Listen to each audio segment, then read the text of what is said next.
everybody? We're back yet again with more videos to watch, and I have more thoughts to have, and I am falling in this rabbit hole so hard. I'm just sitting here after work trying to fucking find some fucking videos to watch. And Harmon Smith, I borrow Harmon Smith. We love Harmon Smith, right? We all love Harmon Smith. He's a good guy, or he's decent. But he mentioned something about Monolith Games being or Monolith Soft being bigger than FromSoft, and I was like, that's not true. But I'm curious as to his opinion. But I was setting up today, and I was like, I know nothing about Monolith Soft, and I kind of don't want to just go in and just kind of just like shit out over a company I just never heard of because never heard of them, right?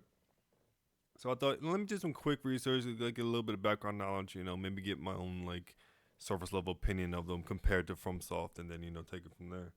But I found this guy's video. This shit came out 4 months ago, but it's relatively relevant because every other video on Monolith Soft was from like 4 years ago, 12 years ago, 2 years. Like, dog, is nothing like currently going on with Monolith Soft? And yet, Harmon Smith made this video about it like fucking today, 15 hours ago. What? So right now, nothing's making sense to me. So let's see if Topic Ario can, shine some light on what the fuck Monolith Soft is doing or what Monolith Soft is before we check in on our boy Harmon Smith. You have the floor, sir. Immediately before recording this, I recorded my video on how Ubisoft, this just like giant company, putting out these AAA games that are just selling like millions and millions of copies, just like billions of dollars coming in. Video about how they are tanking, just absolutely tanking right now. And now coming to this video, talking about how Monolith Soft, a comparatively modest little company, by comparison to a very modest company, Well, that kind of that's kind of all I really needed for research for Harmon's video. If I'm being honest with you, because this guy who's apparently a fan of Monolith Soft admits that they're quite small. It's interesting. Doesn't mean they're bad, of course. puts out Xenoblade Not saying games that. primarily, and then kind of helps Nintendo with other stuff. They're doing great. They're doing really great, and that feels great to say. My man, you don't sound confident. You sound like the dog, bro. The dog in the burning house. Everything's fine. It's fine. Hey, it feels really good to know that Monolith Soft, they're just doing great. Apparently, the thing they've got going with Nintendo is really It's kind of like you have a kid, and like your dad asks how your kid's doing, but your kid's a fuck up. He's great. They're doing fine. Yeah. working out. They're putting out these games that are probably like, medium budget games. In some ways, they feel like they're kind of AAA. They're these really big experiences with these big worlds. But then in other ways, it's not quite on the same level as these AAA games coming out of other companies. And So then it's not AAA games. Yes? Because AAA, you even said before that AAA, they do like mid-level games? medium budget games. Yeah, medium budget games are not AAA games. AAA, as far as I've been recently like aware of, has been referenced to like the budget. It wasn't wasn't it Assassin's Creed or some game was the first quadruple A game then just because it was a lot of money, right? As far as I understand it. So if you're making medium budget games, you are then not triple A. That doesn't mean that non triple A games don't have quality, but just how you kind of set that up there. They're not the same by just the definition. In some ways, they feel like they're kind of AAA. They're these really big experiences with these big worlds. But then, Triple A isn't like the end all be all. As I said, just because it's not Triple A doesn't mean it's not like a bad game, right? You can have totally fine double A games like Liza P. Liza P is a double A game. I'm fairly certain. But it's not like bad to admit that a game is double A. Like you're dancing around admitting it. You could have just said, "Oh, they're a double A studio." That we could have been. We could have saved like fucking 10 seconds, or something like that. I didn't count it, but it feels like we could have saved 10 seconds. in other ways, it's not quite on the same level as these AAA games coming out of other companies. And none of the games sell like super duper duper well. It's not like Mario and Zelda, blah blah blah. Each one sells like a few million, and yet, like, that's You're making a lot of excuses. You're making a lot of qualifiers to this little studio. Like I have no reason to doubt you if you were to tell me that these games were good and just left it at that and moved on to why they're good. But instead of telling me why they're good, you're defending them, assuming I already think they're bad or not worth my time. I don't know yet, right? You could just let the game speak for itself. You don't have to fucking hold its hand. You know what I mean? that's enough. Not to go into the whole thing, but it's that whole thing where it's like, yeah, small successes, small to medium successes are okay. And Nintendo recognizes that. They are okay. Yes, they are, but you're not talking like it is. Your budget in check. You have these well-managed projects that you do, and you put them out. You make your money. You pay your employees, and you go, okay, what's next? And you just make money over a period of time. It's a very nice model, and I'm happy to see that it's working. Monolith's chief creative officer, Tetsuya Takahashi, and lead programmer Michihiko Inaba had an interview with Japanese media outlet CG World, and they talked about how the company is growing, and they have plans to tackle bigger and bigger projects, which is really great. They've proven themselves with Nintendo. Okay. So you've been talking pretty vaguely this whole time. If you're gonna bring up an article or like bring up an interview, you could just use a fucking screenshot, or like if you're gonna yada yada it like that, you could show me a screenshot. Otherwise, you're just saying words that people have said, which by itself holds no value. You understand what I'm saying? Both with their own games and again with helping Nintendo with all of this other stuff. They're really proving to be a like real. What? What are they helping them with? I don't fucking know. Please tell me. That's why I'm here. Like you're not giving me like enough. I don't dislike you, but you're not giving me much, bro. Real standout company. A bunch of real stand-up folks, real talented individuals. I'm Right sure. now they're working on a new, or rather a new version of their in-house proprietary engine.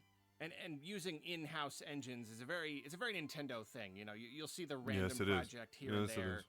like Yoshi's Crafted World or something. I agree. Will just like randomly be made in Unreal or whatever. I don't know what determines that, but for the most part, Nintendo and their first, second-party developers, they like to use in-house engines that they have developed themselves. And Takahashi says, we don't currently have the option of using engines made by other companies. This is because in-house engines are easier to customize to suit our needs and are easier to use. Yeah. Bethesda does the same thing. They've been criticized for a long time about uh getting rid or not getting rid of the creation engine. Ever since I think after Skyrim, even after that they were like get rid of it, but now they keep building upon it, which I'm fine with. I love the creation engine. I love what they did with Fallout 4. When they first started showing concept art from Fallout 4, I was like, whoo, shit, that was good. Is it the best? No. Then again, look at fucking FromSoft. They use the same engine too, as far as I'm aware. You know, their engines just do different things. And Bethesda tries to do too much with their engines sometimes. And I think FromSoft uses it like just well enough, like not well enough, but like enough to not like push it too hard. Uh, I'm digressing. Uh, yeah, using the customized aim for easier to use. Yeah, absolutely. That's definitely something I would imagine a company like Nintendo doing all the time because they keep this shit in house. All it's like it's not even just Bethesda. Like it's a whole Nintendo, right? Nintendo's bigger than Bethesda, right? That's a lot of shit. And that does make sense, especially for them. They're mostly just making Xenoblade games. You might need something more flexible in certain ways if you're making a really broad variety, but it's like we're making Xenoblade games. We're gonna keep making Xenoblade Okay, games. good. That's 3 minutes in, and I got what I needed. They make the Xenoblade games. So you spent 3-ish minutes pre-defending Xenoblade. You mentioned how there were AAA studio, but not always make AAA quality using paraphrasing, right? How they're a small studio, relatively small. They're doing other things. Oh, you could have just said Monolith Soft. The motherfuckers who made Xenoblade. And that would have encompassed everything you said, really. And then maybe go into a bit of a quick overview of what Xenoblade is like, and then okay, boom. You could have done that in like the first 45 seconds, probably. There's a lot of fat in this fucking steak, my guy. So we might as well have, it's like a Capcom and like their RE engine. They make all their Resident Evil games using that engine, and it keeps working really well. I mean, they're making their other games using that engine too, and it works really well because they are intimately acquainted with the engine and how it works, and all that to say, it really works out for a company, but it's also very expensive. It's very expensive and time-consuming to develop and to keep developing an engine like that. It just takes a lot of R&D. And the engine that they are working on right now is based on the one that they created for the original Xenoblade Chronicles, which came out in 2010. And their goal was to one day have a dedicated R&D team at their company to manage this engine. And good news, they're big enough now. They're big enough now. They make enough money. They're finally doing it. They're getting it. They just founded an R&D department in their company that can now work full-time on this Xenoblade. Whoo, shit. Take a damn near half the video to get to that. It's preparing for big things. The big thing is, again, their own dedicated R&D, which is fantastic. I'm happy for you. Trust me, I'm rooting for you guys. But why the fuck did it take 4 minutes to get here?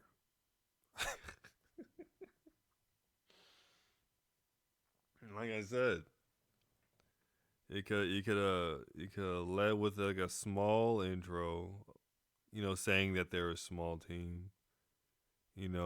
Most known for the Xenoblade series, right? And then you can say, oh yeah, that team, or maybe yada yada about that a little bit. And then say, now this team or the studio now houses a fucking its own R&D, which they've been wanting for how. Dog, you could have made this. We could have ended it now. You could have ended the video right now. You put all the information within that 4 minutes, and fluff it up a little bit too. You could have. engine. Yeah, Takahashi says this is something that they have wanted for a really long time, and they just didn't have enough employees. It just wasn't something that they could That's fair. prioritize. But it seems that they Yeah. started working with Nintendo, and everything just started getting bigger. They just were Great. doing bigger and bigger projects, and their needs grew. And of course, I'm sure Nintendo. See, the thing about you, sir, is you're explaining things that is like doesn't need to be explained. Like I said, we could have made this a tight 4-minute video. You could have thrown shit up on YouTube Shorts.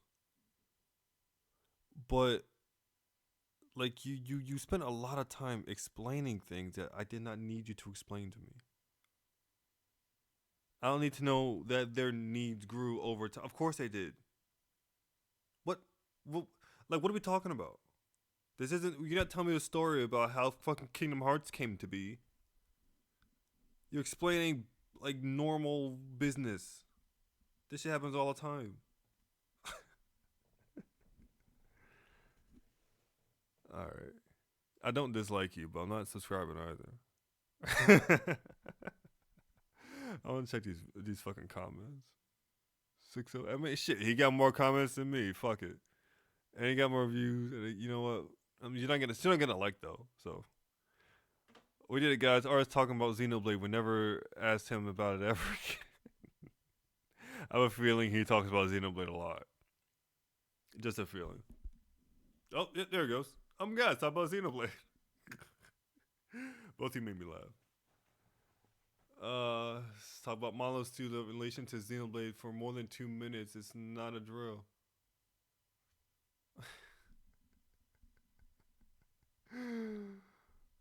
Oh boy. His audience. Ariel acknowledging Xenoblade's existence. Miracles can happen after all. Is this guy the Harmon Smith of Xenoblade? Like, I know Xenoblade's also Nintendo, but like he's like specifically a Xenoblade guy.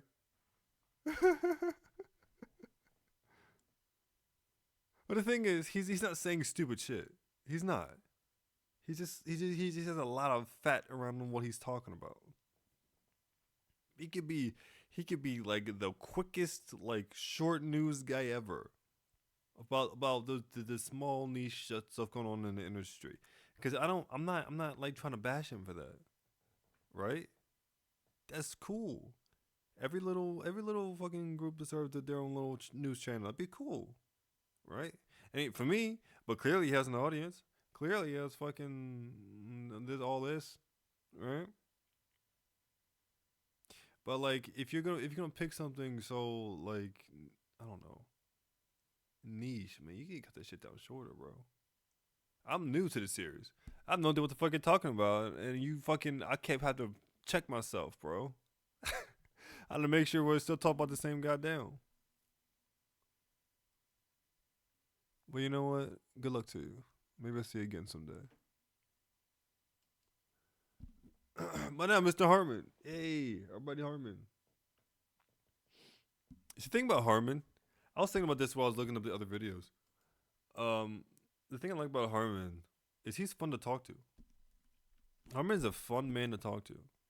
He may say some of the wildest shit, and it's entertaining to me. I hope you stay around. He has really consistent views too. So it's always like the same number of people. Like I don't know if it's like just people watch him just make fun of him, or people like these people like just actually just on him. Or maybe they're like maybe that's me. Maybe it's all just me. All right, what you got for me? Why is Xenoblade's devs or studio better than Elder Rings studio? You have the floor, sir. Advocate for FromSlop, genuinely appreciating the fact that they were pushing out games that people genuinely enjoyed, that weren't cutscene driven, that did have lesser quality graphics, that were gameplay first. I was very supportive of FromSlop back in the Dark Souls days. Right, I wanted them to do well. I wanted people. Dark to Souls enjoy not their very long games. ago. I wanted them to do their thing, and I was at that time also very critical of Monolith Soft. because I felt that Xenoblade Chronicles was a huge disappointment, the worst of the Operation Rainfall games, an extremely overhyped title on the Wii. I still feel as if like that initial assessment was correct. At the time, Mm-hmm. Dark Souls was something very innovative, very different, something that understood. In a lot of ways, it was a trendsetter because it kind of brought an end to like the In a lot of casualization ways, of video yeah. games that we were going through in the 2000s. Yes, it did. So It really Dark did. Souls like really proved.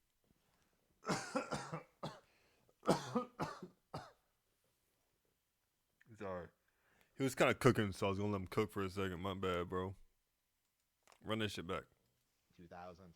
So Dark Souls like really proved that there was an audience for like more traditional video games, and for that, that was like a very big thing at the time. But you have to understand about trends, about games, about things that like make certain things popular. Like they Right.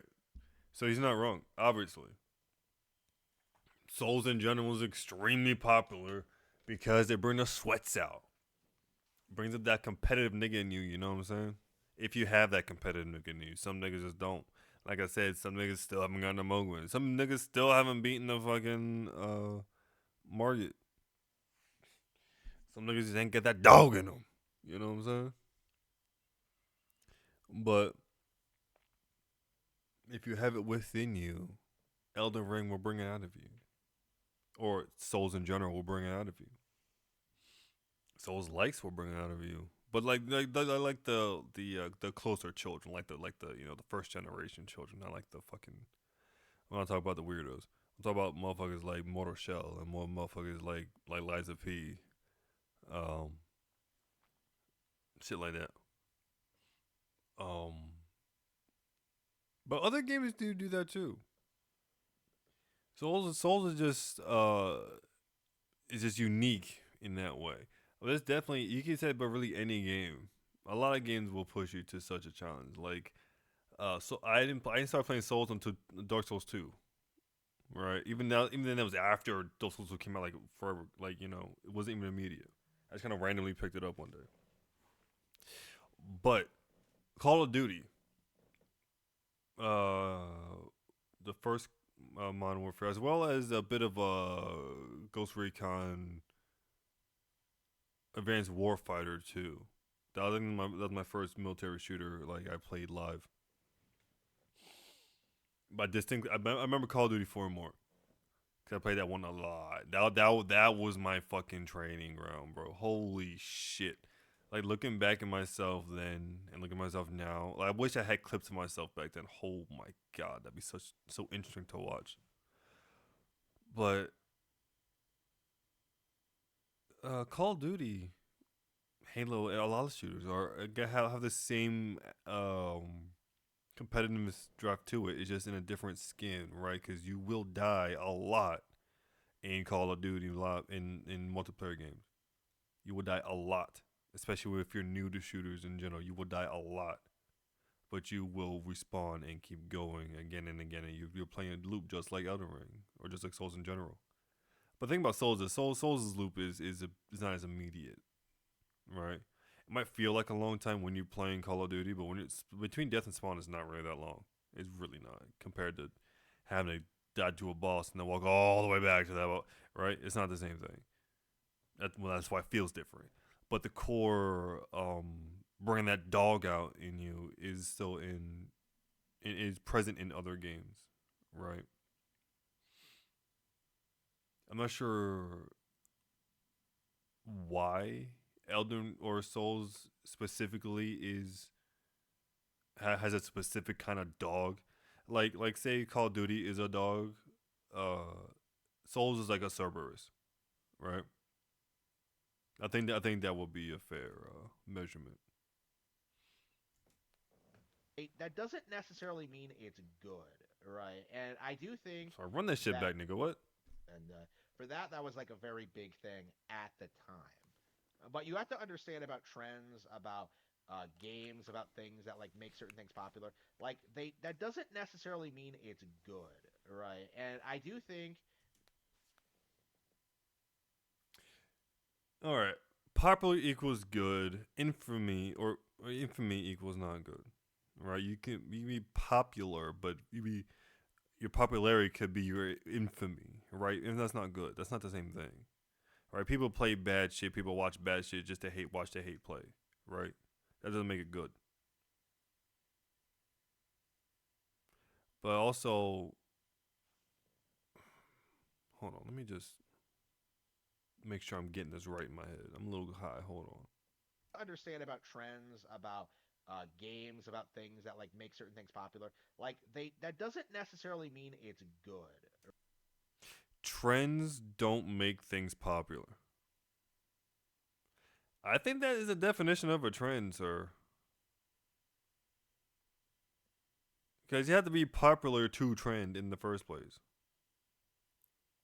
A trend is something that is started and picked up by others. Right? What is popularity? Being, liked by others. Or by a large number, relatively speaking. Right? Yeah, you're splitting hairs, my guy. Things that like make certain things popular. Like they that doesn't necessarily mean it's good, right? And I do think that considering just what FromSoft has done over the past decade, rehash the same general concept, making it worse and worse, casualizing it. I jumped at that button. Ooh, but I keep remembering how many times I've already said this. That's the thing about. I was thinking about reacting to shit in general, really, because I'm gonna start saying the same shit over and over again. It's gonna piss me off. But at least then I'll be able to say it without having to think about it. So that's actually a good thing. Maybe I should say it every time I fucking think about it. But again, I'm high, so I'm gonna get off track so easy tonight. That considering just what FromSoft has done over the past decade, rehash the same general concept. So does fucking Mario, Nintendo, Pokemon. Jesus Christ, bro. It's like sometimes I forget. Like I forget. Sometimes I think you forget your own arguments. We already established you have a really hard lack of self awareness. So I wouldn't be surprised if you did forget your own arguments. But you say the same shit a lot. Like you have an argument if you're taking one particular game or company or fucking director like the Yakuza guy or fucking Miyazaki or even fucking Hideo. You've done this a lot where you just kind of try to minimize this shit. Not minimize, but even try to say nothing they do is new, right? But it's like, how can you look at Pokemon and say anything that is new, right? Now we're not gonna be fucking retarded. We know what it's a new game. Of course it's new. You know what I mean. You know what he means too.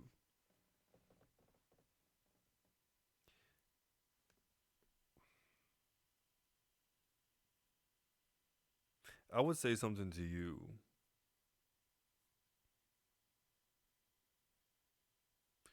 but I can't articulate it. Damn. It'll come back to me at the end of the video. We'll see. It's good, right? And I do think that considering just what FromSoft has done over the past decade, rehash the same general concept, making it worse and worse, casualizing it, FromSoft has indeed fallen off. And if you're I'm curious. I don't know. I know he's not talking about Pokemon, but I'm thinking about Pokemon now. Has Pokemon been casualized? Or has Pokemon always been casual?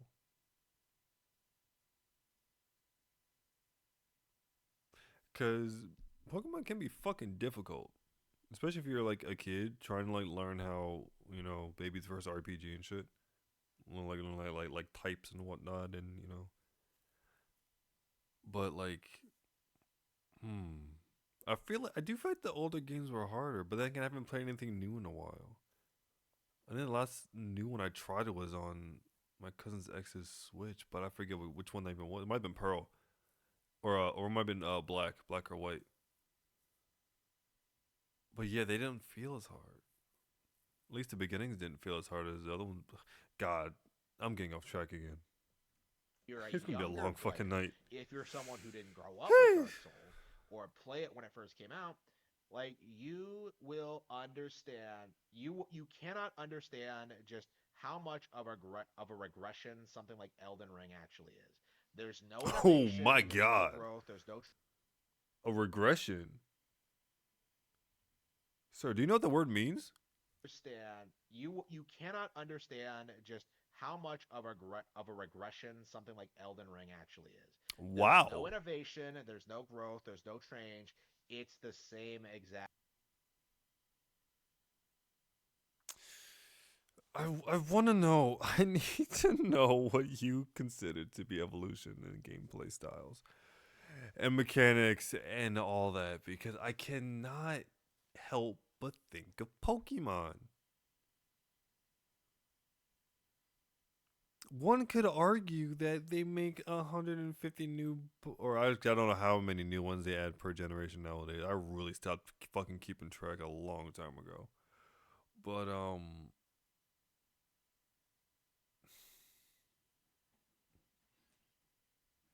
I wonder. I wonder if the quality or like all the creative power that Game Freak has just goes into making new Pokemon. They sure as fuck like don't have an interesting story. I think they read an interesting story. I don't think like I think like Ruby was my favorite, but I don't even remember the fucking story of that one. Oh man, Harmon, bro, do you even like? I need you to sit down and watch. Like, I want to watch you play stuff. I really want to watch you play a video game. We need to watch. I'm sure you have game clips up here. Maybe watch him play that Metal Gear 2 thing he was doing, because I want to see how you consume games. Thing that we've always got. I'm gonna make a whole stream of And that shit. meanwhile, Monolith Soft has actually grown and evolved. Not only with like recent titles, but even as recently as the direct follow-up to Sir, has grown and evolved. I am aware that Xenoblade is a very old series, but it's hard to say that they evolved. They just now only got their own R&D team.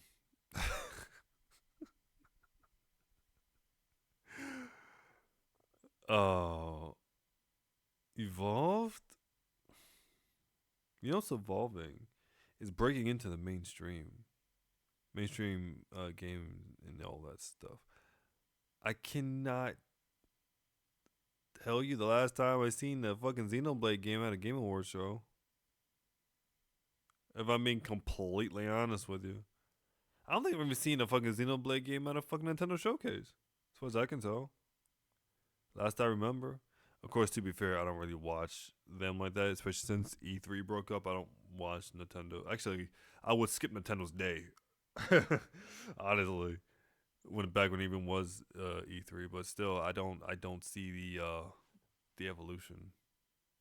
Blade Chronicles, Xenoblade Chronicles X, which at the time was written off as just being like some Wii U game, but even today, 10 years later in 2025, the game is extremely cutting edge, incredibly ambitious, really showcases the studio's unique strengths and really proved that Nintendo was far and Sir, beyond.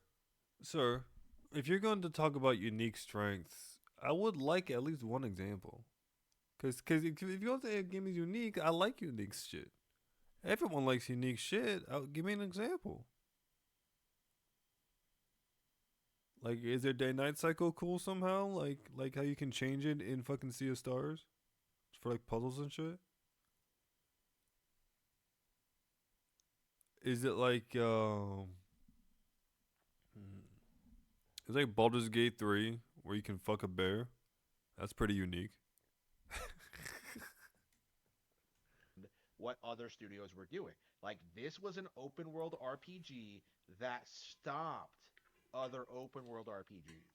You know, the fact that Nintendo could make a game bigger than Skyrim on such a shoestring budget should be a testament to just how far ahead of the rest of the industry they actually are. But like the cope at the time For the was that time. Xenoblade wasn't going anywhere. It wasn't a relevant IP. Nintendo would drop it eventually, and all of that completely fell apart with like the release of 2. It became the best-selling game of the series. It was a huge success story. Like I in a lot of ways I feel like Xenoblade Chronicles You know, listen to that other guy. He's a lot more grounded than Harmon is. Like I said, he's not saying anything wild. He's just a lot of fat around what he's saying. But he does have a bit of fanboy residue. You know what I'm saying? And I feel like Harmon really, it's like a success story on a relative scale, right? The other guy was being a bit more realistic when saying, "Well, they're a very modest studio. They're a very modest little studio, right?" Yeah, right. And Harmon's like a huge success story. You know, it's the same kind of like cradling of them, but Harmon is just dramatic, and that makes it so much more entertaining. 2 was the kickstart of like people beginning to realize that like Japanese RPGs were better on Nintendo consoles than uh, than other platforms, right? Like Nintendo killed it with Xenoblade Chronicles 2, and they also made Xenoblade Chronicles 3, a game that was so radically different that it put a lot of people off. But eventually, once I actually beat it, I realized it was an actual masterpiece. So like the thing about like Xenoblade That Chronicles happens. versus FromSlop is that Monolith actually improved. They actually made changes. They actually made radically different games with similar overarching gameplay mechanics and themes. With why Whoo! I'm glad I didn't pause it too early because it's like, bro, is Sekiro not different? Is Bloodborne not different? When Elden Ring came out, was Elden Ring not different? It is the closest, but is it not different?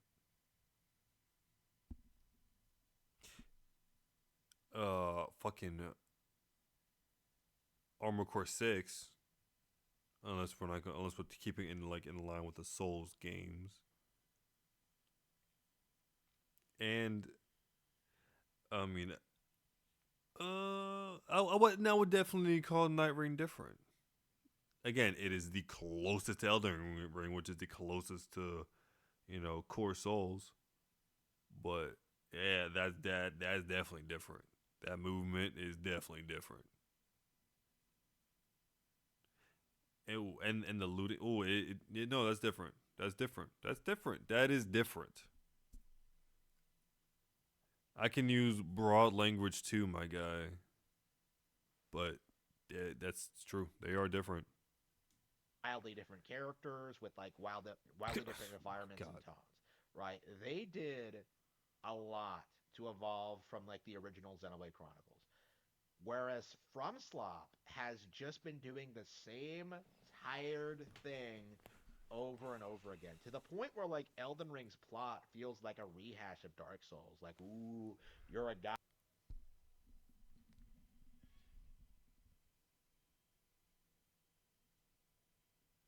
I don't think that's true. Because Dark Souls' core story is about all three of them, obviously, and obviously it informs the whole overarching theme of like the cycle, whether to continue the cycle or let it go out.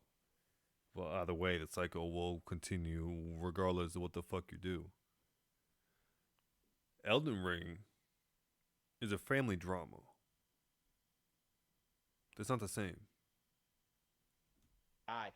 You're a tarnished chosen undead who has to fight all of these strong figures. Like it's just like it's the same thing. Okay, there's no innovation, there's no growth, there's no change. Even You grab the Lord Souls and the Greater Souls and the Souls of Souls and the Big Boss Souls to rekindle the flames at the end of the games if you choose to. You're killing the demigods for their runes to repair the Elden Ring. No, they're not the same. Even like being open world showcases just how limited these games actually are. Like it's just shocking comparing like the level of detail and visual quality of Xenoblade to something like Elden Ring, because Xenoblade does indeed look way better. It has way more memorable characters, way better fighting cinematography in the cutscenes, better environment.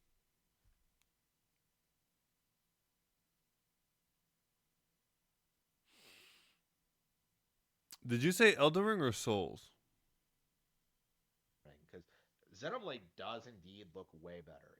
It has He said way more Elden Ring. memorable characters, way better fighting cinematography in the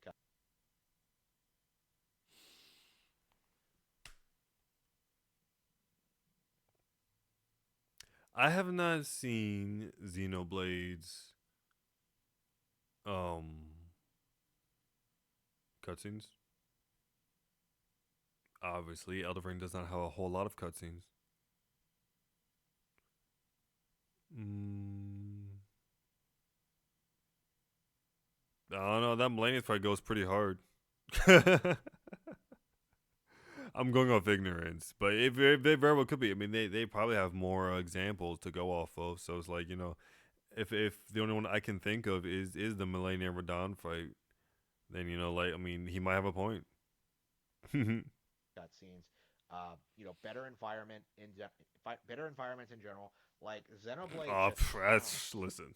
from Slop in every That's single subjective. way, shape, and form. And I think that is going to continue as Monolith Soft continues to expand and continues to demonstrate their unique capabilities in a wide range of Nintendo franchises. It's widely known that they greatly contributed to the success of Breath of the Wild and Tears of the Kingdom, and I imagine it's only a matter of time that they bring their talents to other Nintendo studios, right? Like, they are not simply going to be content with. Well, based off what the other guys said, they already did, right? That they've already been helping out the other Nintendo studios, but I guess it's neither here nor there because, like, I mean, yeah, sure, that would be good for them. Absolutely. Xenoblade Chronicles. They are going to start innovating and doing more things with other Nintendo properties and perhaps eventually making their own. And that is an extremely exciting thing.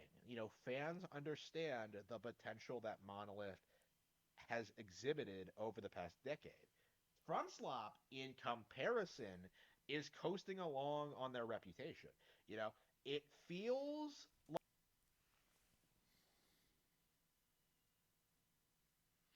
I mean, if Monolith had a reputation, I'm sure they'd be skating on that shit too. Hideo skates on his fucking reputation. I think he can pull motherfuckers like Norman Reedus, Guillermo del Toro, and fucking Matt Mikkelsen on the same project, and Troy Baker on the same fucking project. They probably did it as like a favor to the nigga. What you mean, bro? like they're in the same position that Final Fantasy was in the 2000s, where people can't bring themselves to admit that the dream is dead, that everyone is gone, that they haven't produced anything of value in years, right? But oh, it's Final Fantasy. Dog, you just love saying that. Like, some things are subjective and some things are just fucking stupid. It's gonna do well no matter what, and that's led to where we are now, where Square Enix is like a shell of its former self and a joke of a company, right? I wouldn't That say that. is the current That's a state little far. of the Western gaming industry, of. I don't think that's true. Square's not doing that bad. I mean, sure, Kingdom Hearts, they kind of trip with Kingdom Hearts a bit. I'm not gonna hold you, but Shit. I don't think they're doing bad. I can't say they're doing that bad. They're not Ubisoft bad. Yeah. From Slop. Like they cannot they cannot keep up what they're doing because new players wouldn't be interested and old players would get angry at them for like changing up the established formula, right? They simply don't have the talent to do anything other than what they've been doing for the past decade. They essentially They made Armor Core 6. And that was quite well received. I heard there's some technical issues in the beginning. But as a whole, it was like in eights, nines. It's solid game. I still need to fucking play that game. God, I need to move. jumped on a trend before it was popular and like popularized it, but it was a lucky accident. It wasn't because of like actual They jumped on the trend before it was popular, which probably makes them the trendsetter, and then popularized it, which probably again just kind of makes them the trendsetter. Yes, but it was just a lucky accident. It's not they did it on purpose. It's not they just fucking made the shit and it became fucking popular because people liked it. It was lucky. Just like finding like finding that secret fucking top area at the end of the second map, like World 1-2 in Mario, like the OG Mario's. I mean, we can run and jump up in that little corner and then keep going and then go down to the secret levels. skill or talent or because they're such savant developers, they just they were just at the right place at the right time and made a hit. And there's something Yeah, wrong they with did. that, right? You know, no one can take away their success from Nope, them, not even you. but at the same time, they aren't going to remain competitive with actual high quality developers that can do better than what they do without Oh, well, that just translates to Nintendo developers. even really trying. And I think this is why FromSlop and other studios like them are doomed to fail. I mean, I don't know, bro. They seem to be doing really well, but Monolith. I'm not saying Monolith is doing bad. On a relative scale, they're not. They're not FromSoft. Relatively speaking, you got your goddamn banana, bro. I don't like it though. I watch enough of your videos. You deserve at least a like. The DEI nonsense in it turns everything into shit. I grew up with it, and Linda Carter was Wonder Woman. I grew up with a girl. What the fuck are you talking about? Arrow's Cool 2015 it changed. I try to keep my kids away from the DEI weirdos. We need to take back our video games. What the fuck are you talking about? What did he say that was DEI? Did I just fucking like clock out? Like what are you talking about? Xenoblade Chronicles is lesser than Elden Bling. Regardless of opinions between them, Tears of the Kingdom is better than those two. Regardless of opinions between them, Elden Ring is better than both of those two, which is an opinion in and of itself. So my opinion, my game is better than both of your games because I said so. Shut your ass up. They did it even though I'm not a fan of Xenoblade Chronicles series. Oh yeah, well they did what? Yeah, they did. Oh, they took no, they didn't. Talk, you what? Talk. Who are you? Who are you, bro? From slopped to close to the sun and accidentally became Fortnite.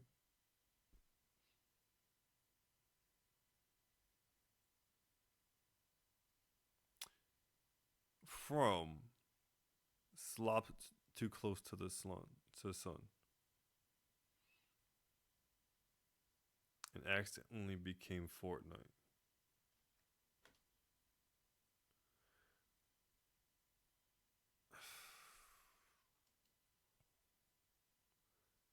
The skill issue.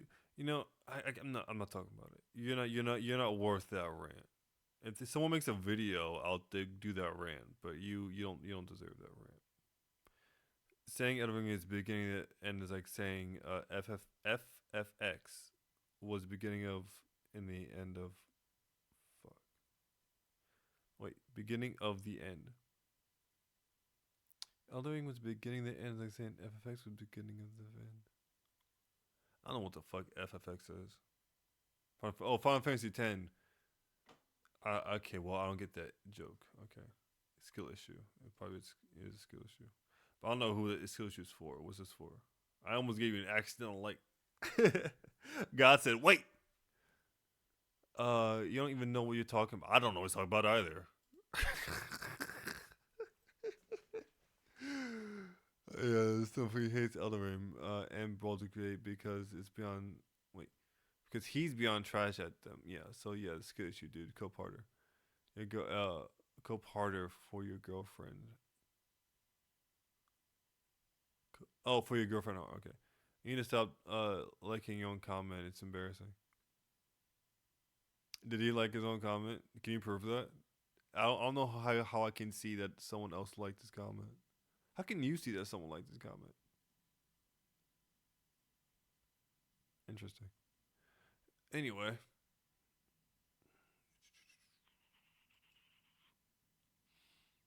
Oh, we got some more IGN from 12 days ago.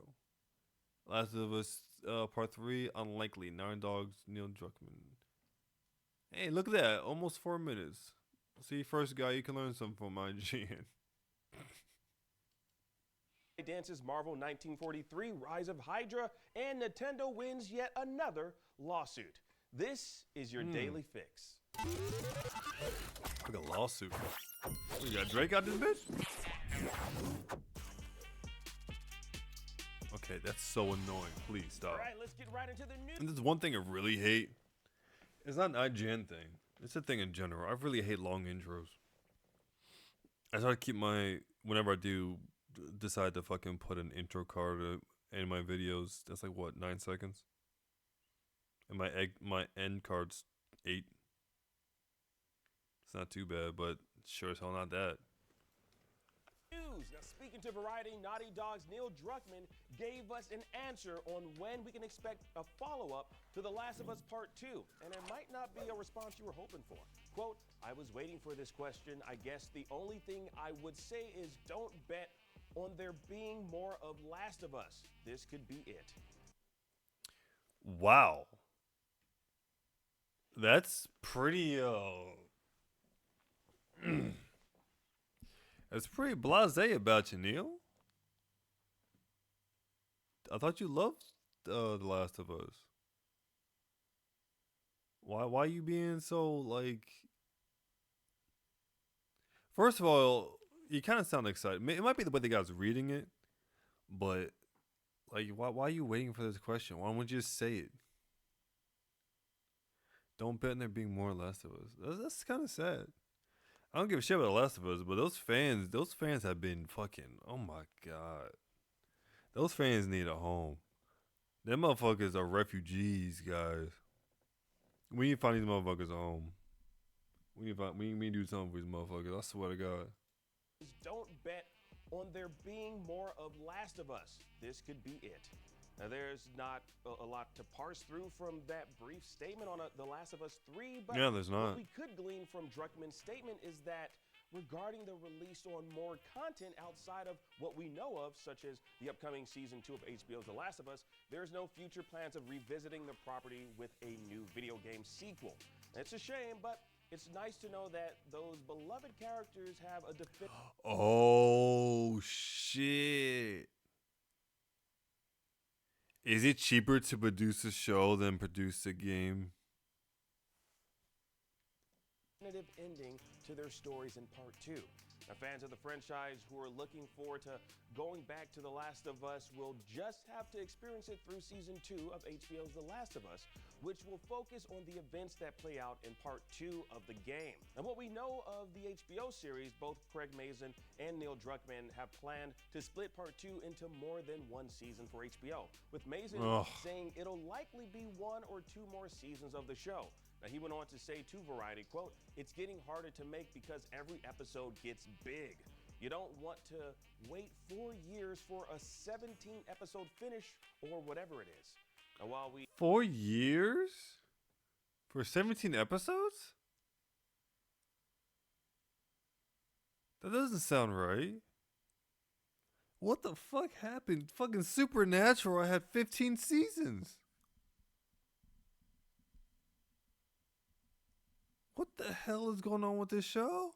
4 years for a 17 episode finish or whatever it is. Now, while we won't be getting a Last of Us Part 3 in video game form or at all, we can look forward to The Last of Us Season 2 on HBO April 13th. All right, moving right along, we might just have a release window for Marvel 1943 Rise of Hydra, the upcoming action game featuring Black I Panther. don't care about that. That is crazy. Wait, I still can't believe it's happening, but it's going to be so good. Amy Hennig to do Uncharted series was hello. Oh. That's still more Marvel. What's this? Oh, okay. Okay, well then we're done with that. That's crazy though. Dog. I feel so bad for these motherfuckers, bro. They had to deal with The Last of Us 2 and then all this shit for the past like fucking how many years? They have to survive. They have to subsist off The Last of Us 2 remix, bro. It's terrible. I thought motherfuckers said there's no more to the story. I think he meant the HBO show. I feel like he's fixing the reveal part 3 and then he came up with a lot to confuse us. Well, yeah. Because you remember that thing we watched fucking yesterday? He said, I put Joel there where he shouldn't be just to confuse people. Oh my god, Neil, you're so fucking stupid. People can change their minds. And here's hoping. People can change their mind.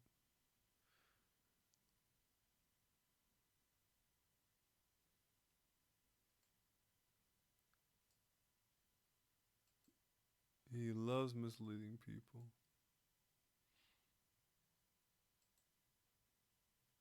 What's next?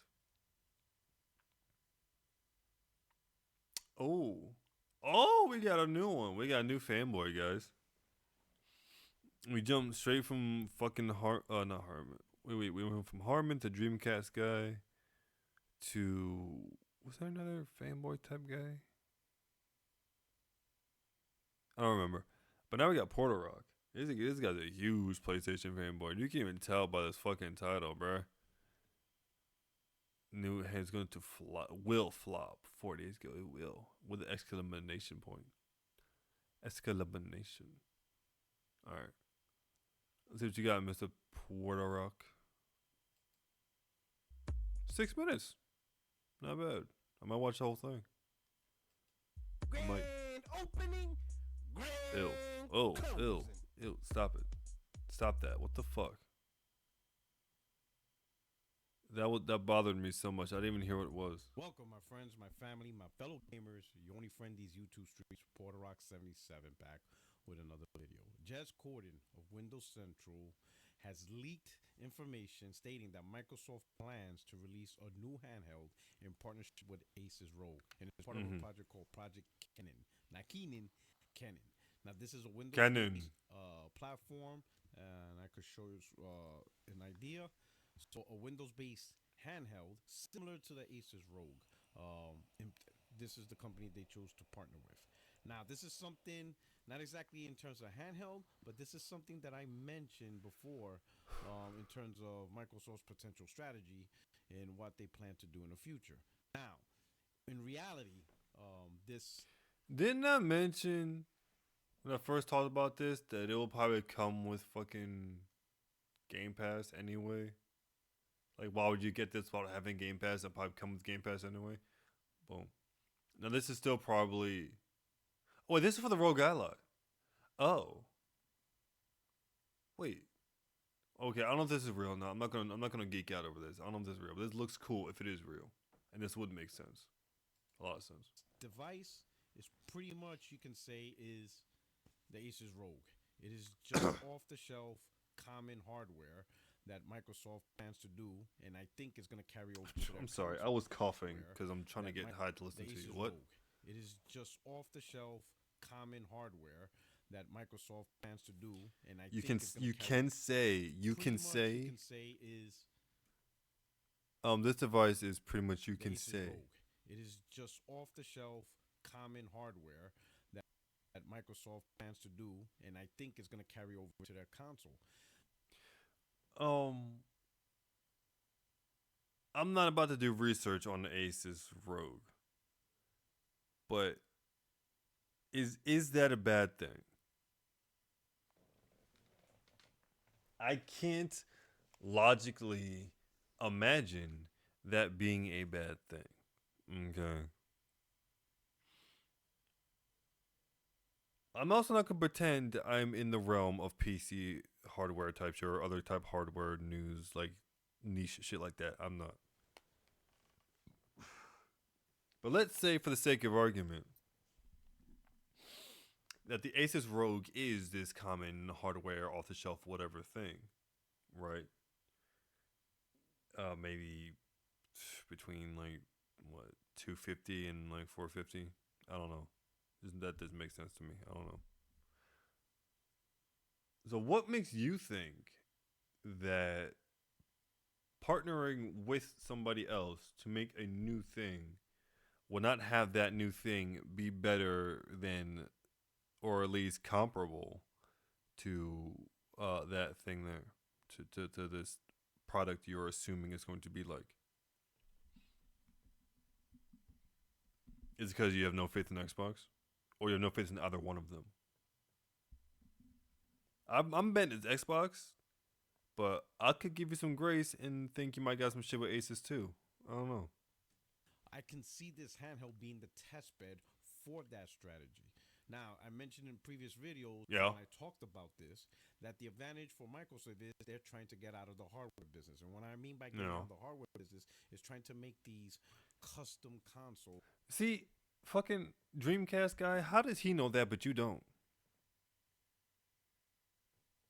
that they keep losing money on because no one's really buying them. So instead, they're going to focus on the software, which is their Windows operating system. Think of it this way. How did Windows become the most popular operating system in the world? Or not even the most popular, but the most widely used.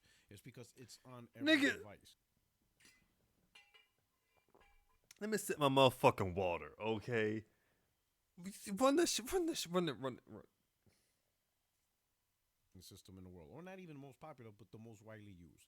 It's Not even the most popular, but the most widely used. Can someone please tell me a difference between the two? because it's on every device. Devices that Microsoft themselves did not make. Dell made the computers and laptops. Asus, Acer, Lenovo. Think of every hardware manufacturer that makes PCs and laptops. They made the hardware. Microsoft provided the operating system. And I think, as I mentioned, Microsoft is trying to take that strategy to the gaming side. Why are you saying that like it's a bad thing? I don't understand how this is a bad thing. Whether it's true or not, it's actually, I don't really give a shit whether or not it's true. I don't see why it's bad. If Microsoft specializes in the software and they partner with someone who specializes in hardware, what is the problem with that? Would you rather have someone who's not as good at making hardware make the hardware just because it's then owned purely or made purely by Microsoft? What the fuck's the point of that?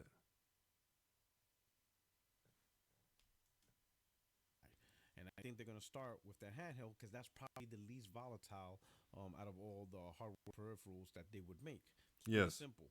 Have I would Asus, agree. who's already making the Asus ROG Ally, rebrand it as an Xbox, whatever project they ultimately named the device, and it's a Windows device, and No. you have it. There you go. Yeah. And depending on how the outcome that goes, they're going to do the very same thing with the Xbox console. On that shell, it's going to look like a console. It'll probably have the UI of a console, but in reality, the internal guts, and my prediction is going to be the same type of guts you get in a laptop. So pretty much what you get in a gaming laptop, that's pretty much what you're going to get.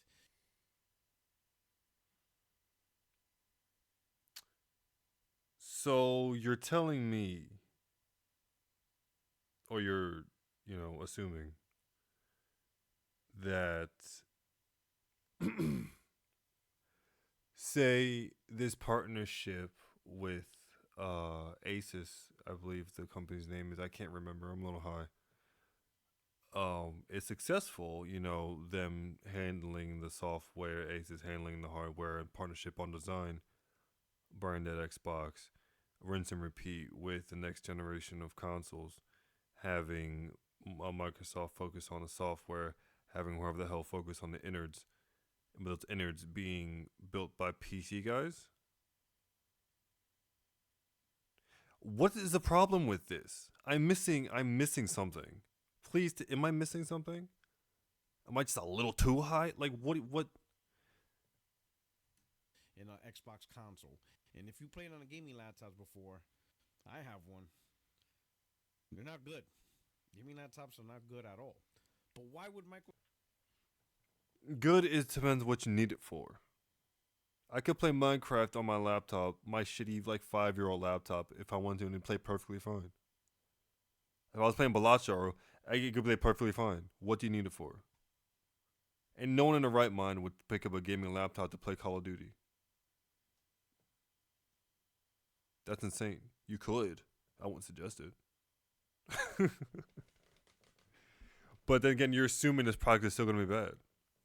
You're going into this expecting it to be bad or hoping it for it to be bad. Because there's no reason to suggest, any logical reason to suggest they wouldn't put out a good product. All right? Obviously, it's not going to be perfect. Everything has its flaws. Everything has its critiques. I mean, there's always first generations of something. Right? Prototypes of some shit. But like, if it feels like you're just expecting it to be wrong, or just be bad, or to be cheap, or to be just like. So it's such bad faith. It's like, come on, dog. You have some kind of grace to these people, one way or the other, because like it's like you're still stripping away Microsoft's achievements, as you did earlier, with like, oh, they didn't do this, fucking these people did. Microsoft only did this, they didn't do that. Like you're stripping away their achievements, and highlighting who they work with as if they have ghostwriters. Nigga, were they ever hiding the fact that they were working with these people in the first place? Did they ever take credit from? I can't imagine like them ever being like, no, we never fucking worked with Asus to make this fucking handheld. It was us. Like, what do you mean? You know what I mean? It's like Microsoft is Kanye, and fucking he's Drake. Who you really think of the nigga that's making your beats? Like Kanye's known to work with. Kanye's an artist. He's not a fucking. He's not trying to be like a rapper, right? He's an artist. It's different. He like it's like to him, PlayStation, Xbox are like rappers. And it's like he wants everything to be written by Xbox and or PlayStation by themselves, or it doesn't count. That's kind of crazy. There's nothing wrong with partnering with other companies to make other things. Especially if that company specializes in something that you are trying to make. Why the fuck not reach out? That's just good business. Microsoft go with this approach is like I said, they fail at hardware. So custom hardware, custom consoles, they're not good at it because no one's really buying them. And that's the worst part of their business. This allows them to finally leave the console business while trying to pretend they're still in the console business, right? So this handheld, this Project Canon, is their test bed. They're gonna release it. Asus is gonna manufacture it, and you best believe it's not gonna come cheap. It will not be subsidized. Microsoft is not gonna lose money. Asus is not gonna lose money with every sale of this. It's gonna be sold for profit, and Asus will make profit off this.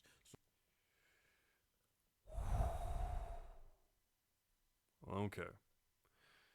Slow down. There's like three things I had in my head. Hold on. Asus is gonna manufacture it, and you best believe it's not gonna come cheap. It will not. I don't think it's going to be cheap either. It should be. It absolutely should be no more expensive than the Series S.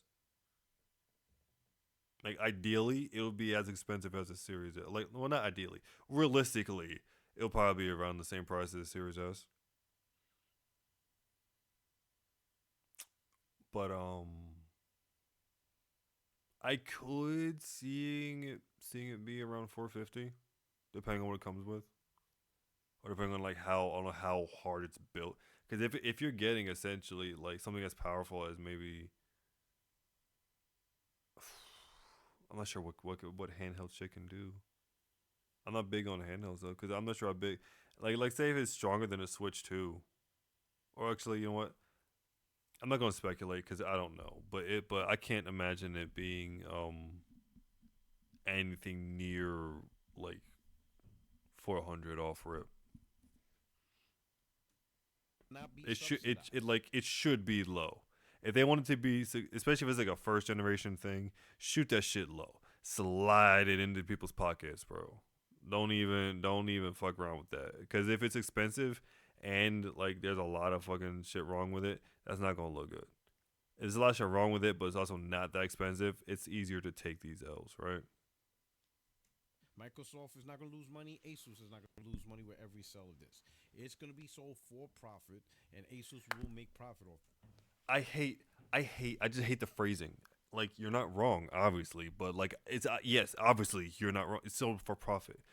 Nothing is being sold non for profit. Like, I don't understand why people are like to phrase this shit as if it's a bad thing. That's just the business. This isn't fucking charity. What are you talking about? So expect these handhelds to be $600, $700, $800, similarly priced. Ow! Rogue Ally. What? $600, $700, $800? I don't know. It ain't the PS3, bro. $600, $700, $800. That'd be insane. That would be wild.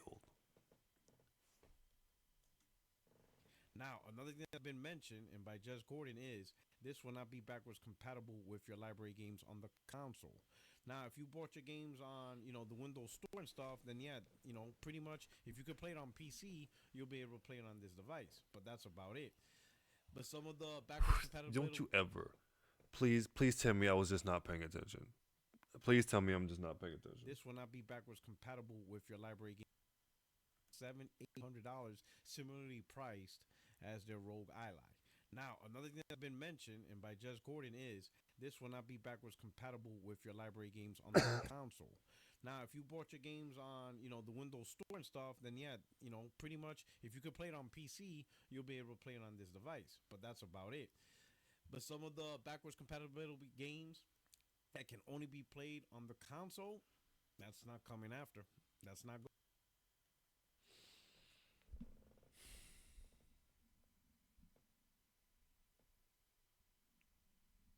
I think I'm fine with that. Now, obviously, would it be better if it could? Of course it would. Does it need it? How often do you play older games? It's a very personal question. Honestly. Like thinking about it, does it suck? Sure. But like, can I live with it? Absolutely. Am I making excuses? No, it's just me. I don't really give a shit. Can it play games in general? Yes. Okay, good. Can it play modern games? Can it play like shit that I want to play? It can. Cool. I don't need to play everything. Going. Just how You know, I think that's also kind of part of a problem, right? I might be just going off on a fucking mental snowball, but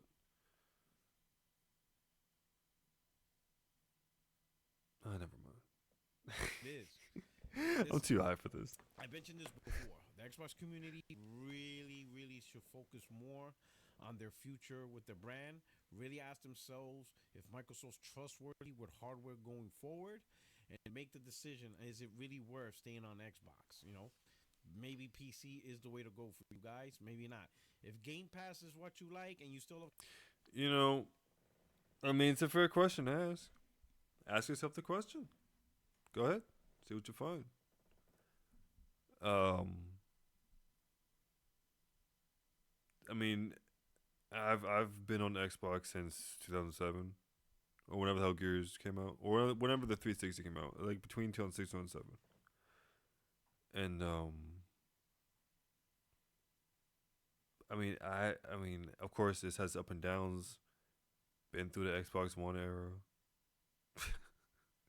I've only ever had the Series S. I haven't had anything like super high end, but I'm still very happy with the Series S. You know. So to answer your question, yeah, I'm totally fine with Xbox. I might get a PC when I move, but I mean, I'm totally fine with Xbox. consoles, then you could risk it. But you have to really ask yourself, if Microsoft produces new hardware, a new console, let's say 2027, which is what Jess Gordon is predicting is going to be released. Microsoft releases a new console in 2027. Do you have faith in the OEM strategy? Do you have faith in a Dell Xbox? Well, I'm not a fucking fanboy, so yes. I mean, even if you don't like Microsoft, what's your problem with Asus? You have no faith in Asus? Do you think that Microsoft is just gonna swallow up Asus and just make them do whatever they want? No, it's a joint project, as far as I understand it. Dog, bro, it's like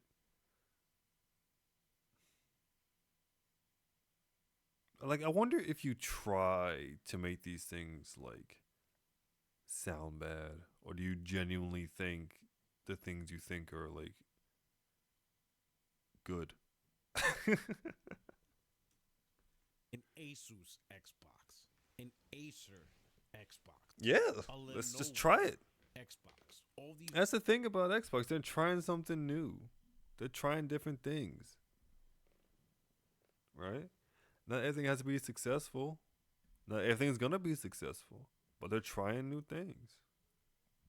I can get behind that.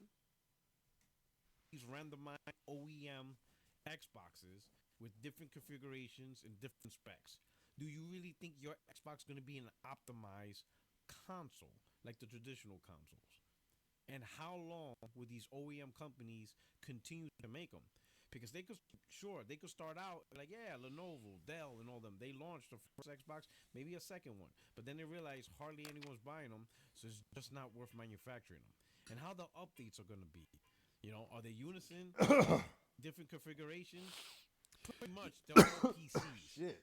Microsoft's tricking you into playing on PC. And if you're a console gamer, you really want to do your research and really ask yourself, God damn. how dedicated is Microsoft Hold on, snap back.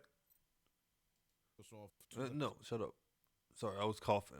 I run that shit back. You said something that made me fucking made me die a little bit. specs?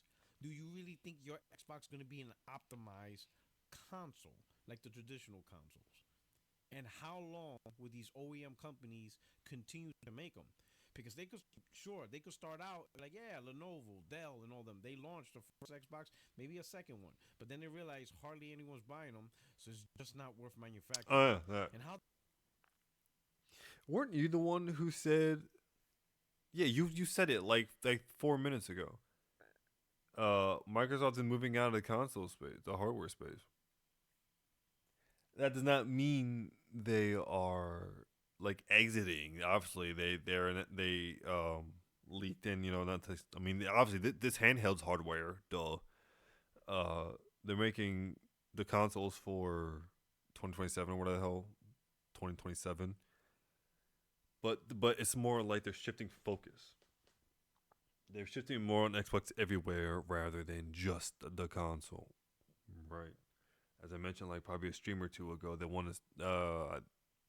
I read articles about them partnering with certain TV brands to have the Xbox Game Pass app integrated into the system, like YouTube, Twitch, whatever the fuck else, and also have the wireless controller be syncable to the TV, so you can just stream straight from the TV with no box at all. The console's there for those who want the console, and for those who don't, there are other options. What is PlayStation's other options? How the updates are gonna be? You know, are they unison, different configurations?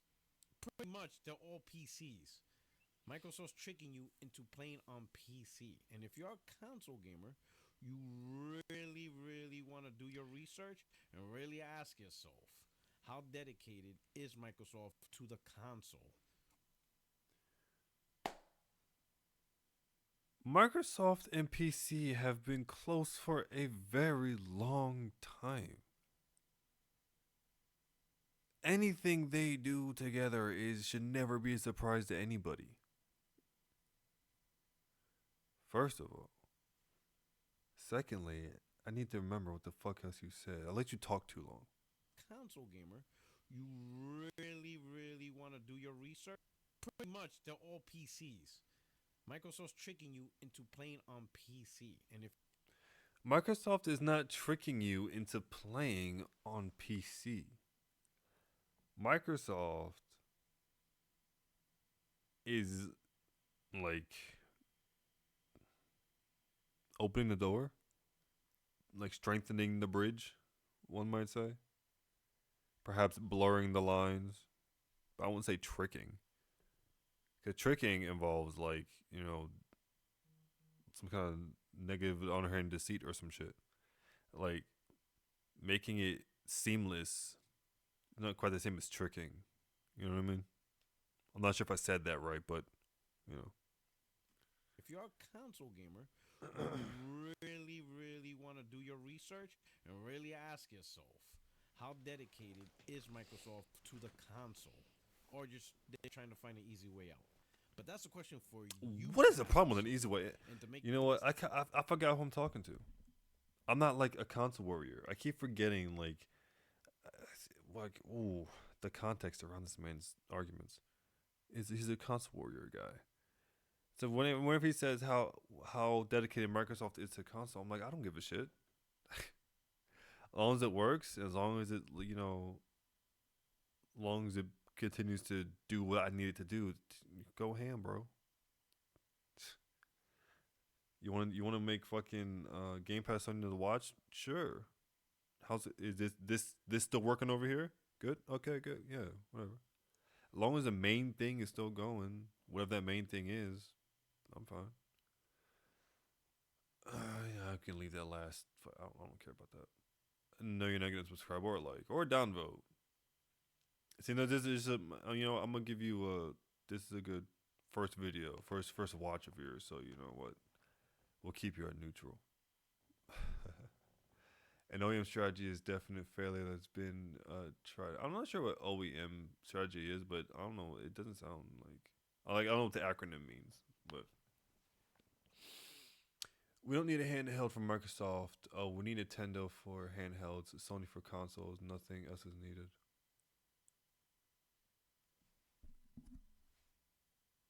You sure about that?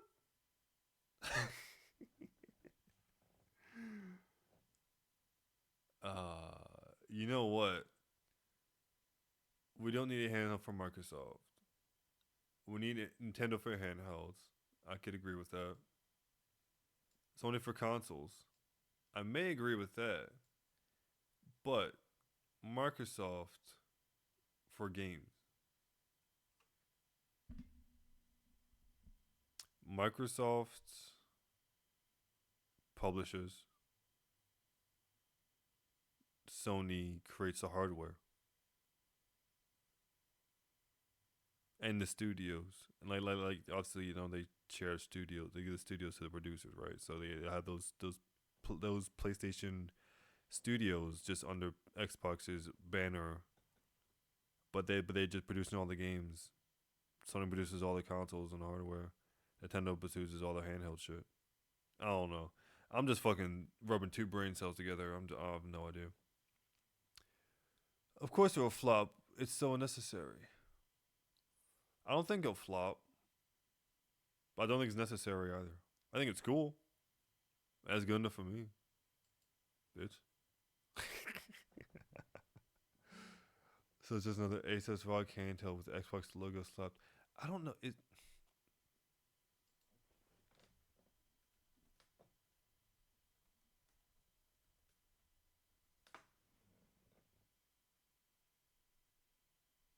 1 year ago.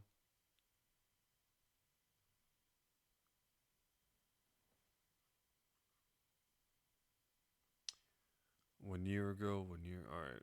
I guess this came out last year. All right.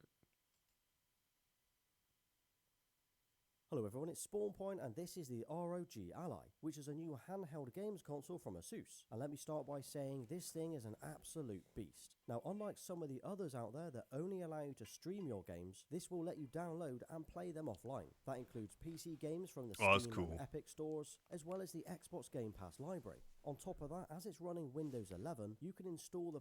This thing already has access to Game Pass. If this motherfucker has the access to Game Pass, Dreamcast guy, and they're partnering with these people, why would the new thing not play Game Pass? Oh, I'm gonna retroactively punch him in his fucking throat. The PlayStation Plus app and play all of those games as well. Now, Asus did send me this unit ahead of launch to review, but it is not sponsored and all of the views are 100% my own. But on first impressions, this is awesome. Okay, so here's the box that it comes in, which is nice and simple with a little ROG branding. But let's get this opened up and see what we get inside. There's the Ally itself, which is a lot lighter and bigger than I was expecting, but more on that later. That joint don't look big though. Motherfucker look like fatty. But I love it. I love it. Ally itself, which is a lot lighter and bigger than I was expecting, but more on that later. Then we have a warranty. You know what though? I will give Nintendo some fucking credit. A little ROG branding. But let's get this opened up and see what we get inside. There's the... When I saw this, I was like, is this a Switch design? Yeah, I could definitely see the fucking like where the paddles would click. But I'm like, it made me think how the Xbox controller, ever since I think it was post Duke. I think the 360 one was the first one to really start winning the awards for like ergonomic design. But ever since then, like, it's won every iteration has won award after award because it's just such a perfect design. I like the these newer designs better, or the Elite controllers. So good, but I will have to give Nintendo props because it looked like a Switch to me, right? That like how you see a lot of those third-party Game Pass for PC and some of them for PlayStation look just like an Xbox controller, but just with different branding. That's what that's what that vibe. So big ups to Nintendo for that. The Ally itself, which is a lot lighter and bigger than I was expecting. Now, I'm not saying they're the first ones to make the thing, but obviously they popularized it, at least in my mind. So for me, it's big up to them. But more on that later. Then we have a warranty card as well as a quick start guide to get you up and running. And here's a 65 watts power brick that has a USB-C connector on one end and a plug on the other. And that's it. That's everything that we get inside the box. So straight out of the box and first impressions, I really like this. The colour theme looks nice and the positioning of the controls and buttons feel well placed. I also like the pop of colour that we're getting from the A, B, X and Y buttons, which have a nice glossy finish to them. Now photos and videos might not do this justice, but this is big. I put the measurements on screen there, but just for size reference, here it is compared to something like an iPhone 14 Pro, a 14 Pro Max, and a Switch OLED console. So you can see, it makes the Switch look... That's the beauty. Thanks for proving my fucking point. Exactly. That's how you know you got good design. The only thing that's really different is the D-pad is way more of an Xbox D-pad. And it's closer to the thing, to the side here. Volume buttons are... I mean, obviously there's the little things that are different, but the general layout, the staggered sticks... up, down, and have the thing above that, and have the yeah. It's like you meshed them together. You meshed both the Switch and the Xbox designs together. Fucking geniuses, bro. How is this not gonna? So much slimmer. It weighs just over 600 grams, which is more than any of the other items that I've just shown. But you know what? It doesn't feel heavy. It actually feels really well balanced in my hands. It's not top or bottom heavy, beautiful. although it's not something you'd probably want to use one-handed. Looking around, there are a few I got big ass ROG hands, so logos, I could probably do including one it. on the front, on the palm rest, and even on the corners just here. There's also a vent on the rear that's cut out in the shape of the ROG logo. That's cool. And this silver line in the middle, at first I thought it was an LED strip, but it's actually a holographic strip that changes colour depending on how you hold it. So overall, I don't mind the white design. I think it looks clean and fresh, but I imagine Dbrand will probably bring us some skins just like we saw with the Steam Deck.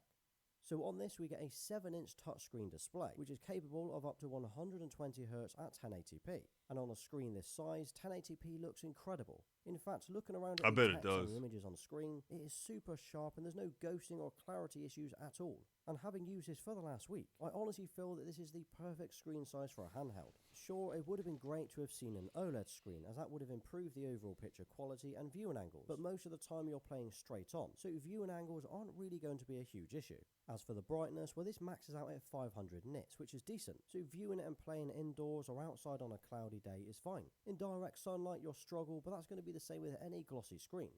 And as for the reflection handling, well, it's brilliant. The screen is glossy, but it has a very dark tint which helps with reducing those reflections. Here it is compared to the OLED Switch console, and you can see just how good it looks. And from the games that I've played so far, they all run really smoothly. I know most games won't take advantage of the full 120 frames per second, but playing games like Spider-Man Miles Morales instantly show me how capable the screen is. Plus it supports a VRR, or the variable refresh rate, so you're getting the best frame rate from each game that supports it. That means no stuttering or screen tearing, which is a huge advantage of this device over some of the others. As for the controls, we've got the asymmetrical thumbstick layout, which we've seen across almost every Tell me controller why. other than PlayStation. It's got a nice grippy texture to the top, and the positioning is great. And around those, you'll notice there's a tiny little LED ring. Well, this can be customized to pulsate, flash, or show a solid color. On some That's pretty supported cool. games, you can also I love sync little to shit what's on like that. screen, or you can turn them off completely. I'm not a huge LED guy anymore. I used to have my desk lined with that shit, but now I just have a color changing light bulb and a lamp because I'm 31. But I do appreciate LEDs being used as accents rather than like the main attraction. I think it can add so much with just a little sliver of LED. If you don't like them. The A, B, X and Y buttons, as mentioned, are glossy and are a good size. And the D-pad on the left feels firm and has no hard clicks to it. Then across the top we have the left and right bumpers and triggers, which could be the best that I've felt so far on a handheld, and that's in terms of the size and the positioning. These can also be adjusted in the settings to reduce or increase the sensitivity. We then have the power button, which also doubles up as a fingerprint reader for logging in, a couple of LEDs for the battery and the power status. Next to that, Personally, I prefer the Elite controller's way of doing it that has like the switches on the bottom of the controller, but that the doing it within the settings is cool too. we have the volume buttons, a USB-C port which also supports DisplayPort 1.4, and this can be used to charge and send a picture to an external monitor, but I will show more on that later. There's a micro SD card slot, so although it comes with a 512GB of internal storage, you can expand this. And finally we've got the headphone and microphone port at the end. Now, I like the fact that they've designed this with all of the ports at the top, so there are none at the bottom at all, which makes charging and using it at the same time so much easier. Then around the back we've got these two rear mappable buttons. They call them the macro buttons, and you can actually customize those in the settings to map them to any other button on the controller. The smaller buttons on either side of the screen include the view button. This changes the layout of the screen or folder that you have open. Then there's the command center button, which brings up this quick launcher. From here you can adjust the brightness and sound and a few other things as well.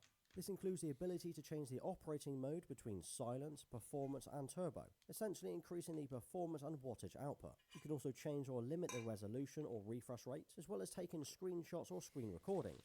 And one cool feature is by pressing the real-time monitor, you get to see the current stats of the console, things like the CPU, GPU and watts, as well as the FPS counter and temperature. You can even move this window around your screen to place it wherever you need it. All of this can be customized too, so you can decide which icons you want to show up in the command center, including aeroplane mode and a few others. Then on the right side we have the menu button, and this acts like the start button while you're playing games. And underneath that we have the armory button, and that brings you to the game library, which is the centerpiece of this console. So by default, each time you power on the Ally, it will bring you to this screen. This is the game library. It's where all of your installed games or related... This is insane. Gaming external controllers. So as mentioned, the controls, triggers and thumbsticks feel well balanced and are very easy to use. And it's likely how you'll use this handset most of the time. However, if you wanted to use your own controller, well you can. Just simply connect to it via Bluetooth and pair it up and you're good to go. But basically any controller that says it works on PC will be fine on the Ally. I tested this with the Xbox Series S controller and it let me play my games as well as control the dashboard. And the same... This is insane. You guys are fucking tripping. So unlike the Logitech G Cloud where you can only stream Xbox games via this app, on the Ally you can stream and download them. This means any games you want to take with you on holiday or somewhere you won't have an internet connection, well you can do that. Simply by jumping into the Game Pass app, choosing the game you want to download, and you now have that game for offline play. But of course if you'd rather stream the games without waiting for them to download, well you can do that as well via the cloud gaming. The games... So if it has all this already, and they partner with Xbox, why would it not play games? You can even download them. Not even just streaming. Now, does that mean that that thing that Jeb said about fucking it not being backwards compatible to a certain degree, does that like mitigate that? Probably not for some people. But again, I don't really give a shit. If you can still play Game Pass games, which are modern games. So you can still stream them, you can still download them. Like, what are we talking about? Will run as fast as your internet speed can handle. And from the games that I've played so far, everything looks and runs so smoothly. That's included Forza Horizon 4 and a few others that are available in the library. Hi-Fi And Rush there's was a good PlayStation. game. So if you didn't know already, there are two ways you can play PlayStation games away from your PS4 and PS5. The first is Remote Play. This app lets you boot up and remote log into your console and essentially stream the feed straight to your device. This works on quite a few devices already, including most phones, tablets, PC and Mac. However, you do need to use a PS5 controller when playing these games. You can navigate around the dashboard with the Ally controller, but as soon as you jump into a game, it appears to stop working. The only option for me was to plug the DualSense controller in via USB-C. I then tested out Star Wars Jedi Survivor, and as you can see, it played incredibly well over Wi-Fi. And the same goes for a few other games. It's interesting. I wonder as why. well. But remember, you do need your PS4 or PS5. It must be something to do with Sony's hardware and shit, cause they like the Apple of fucking consoles. And 11 desktop PC, speakers and fans, battery, worth buying. Okay, so the big question is it worth buying the ROG Ally?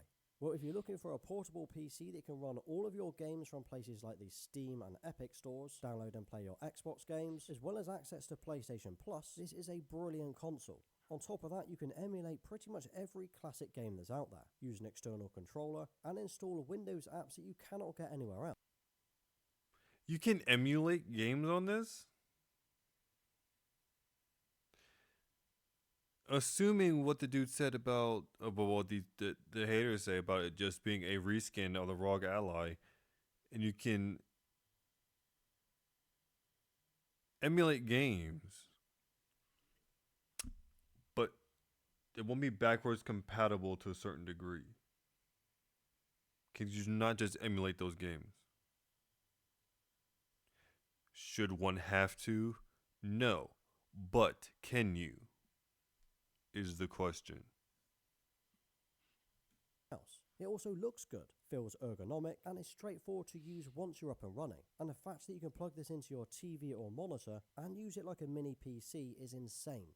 And as for the price, it starts at $599, but the model that I have here is $699 with a faster processor.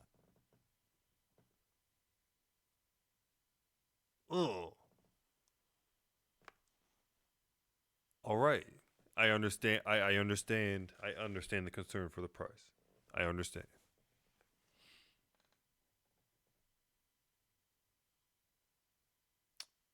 Then again, that's interesting.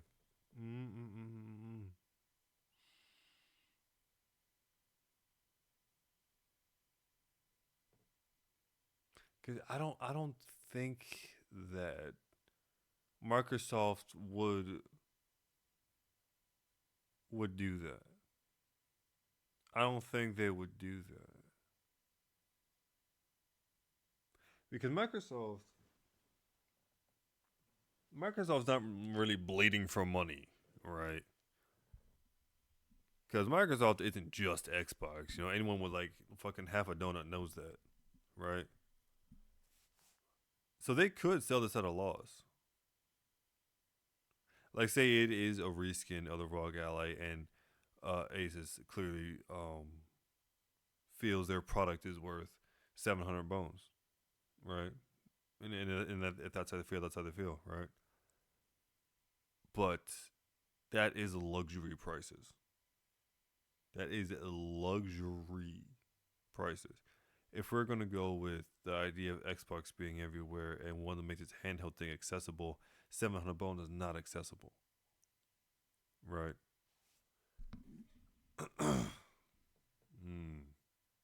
So Microsoft could sell it at a loss and still be fine because they're Microsoft. Maybe cut a deal with Asus to make them feel more comfortable about the loss. Because it would be a bad move to sell the Xbox handheld at 700 bones at base. Or well, let's assume there's only going to be one version. And it's that one version, 700 bones. That's more than the Series S or Series X.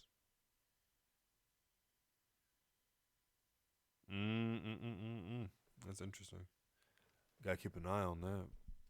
Price. It starts at $599, but the model that I have here is $699 with a faster processor. But what do you think to it, and what's been your favourite feature? Is this something that you would pick up, or is there another handheld that you would go for instead? No, that's really dope. No, that's dope. That by itself is dope. If this Xbox thing wasn't coming out, I may have actually looked into that. What's comments saying? Any comments from recently? Let's see. Top comments newest. 9 days ago.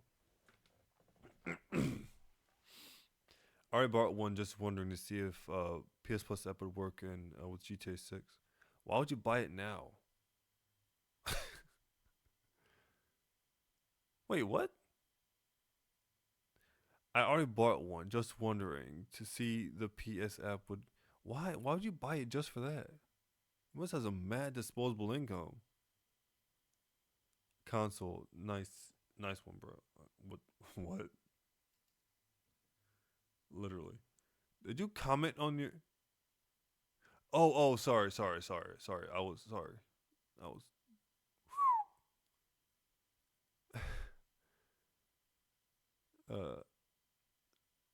Is that a PC? No, PC thing. Warzone 2020 probably. I mean, it came out last year. I'm sure it should be.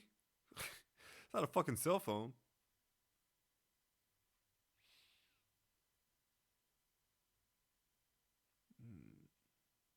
All right. Well, if that if that is what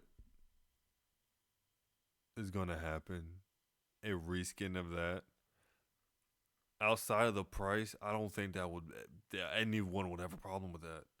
There's no way that's not gonna sell, especially when it comes to normies. No, you know what? It's not gonna be a reskin of that. It's gonna be it would be like it would be the Series S to that. That's what I can imagine. There'd be some big thing, some big features missing. Like those back buttons probably wouldn't be there. The back buttons probably wouldn't be there.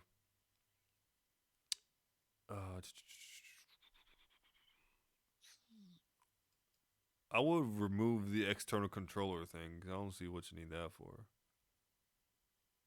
Unless you want to use it like a Switch dock and hook that up. Okay, I guess you can keep that. That's a feature.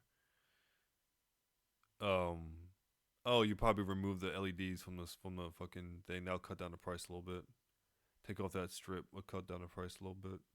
Take off that feature for the trigger that thing. Take that off. That'll bring them down a little bit. Yeah.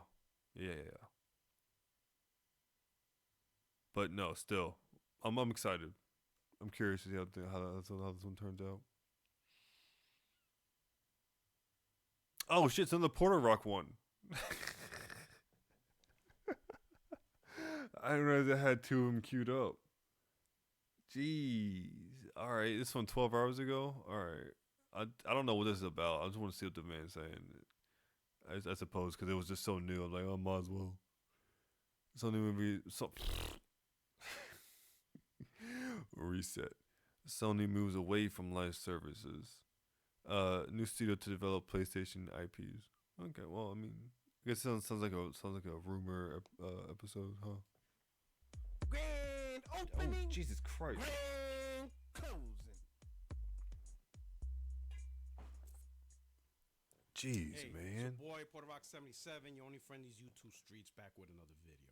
All right, if you haven't seen, the announcement, it's not really an announcement, but the news that's going around. I don't know why, my nigga, but you really gave me some fucking Daffy Duck vibes, bro. I'm not gonna hold you. Sony contracted developer Peoples Can Fly to make a Sony IP. So we don't know what Sony IP they're going to be focusing on, but they're going to be working on a Sony IP, and it's most likely a shooter. The three best guesses the community's coming up with: Why would you say that? Killzone, SOCOM. Oh, because the community. Resistance. That's pretty much the best we can do from a Sony IP That sounds sad the way you fucking phrase that. But let me get these games again. or Resistance. Killzone, SOCOM, or Resistance. Yes, and yes. Any one of them. Shit, fuck all three of them. I used to love fucking SOCOM. Never played Resistance or Killzone, but I did used to play SOCOM back in the day. But yeah, no, 100% Sony needs shooters. Sony needs shooters. People be trying to shit on Halo.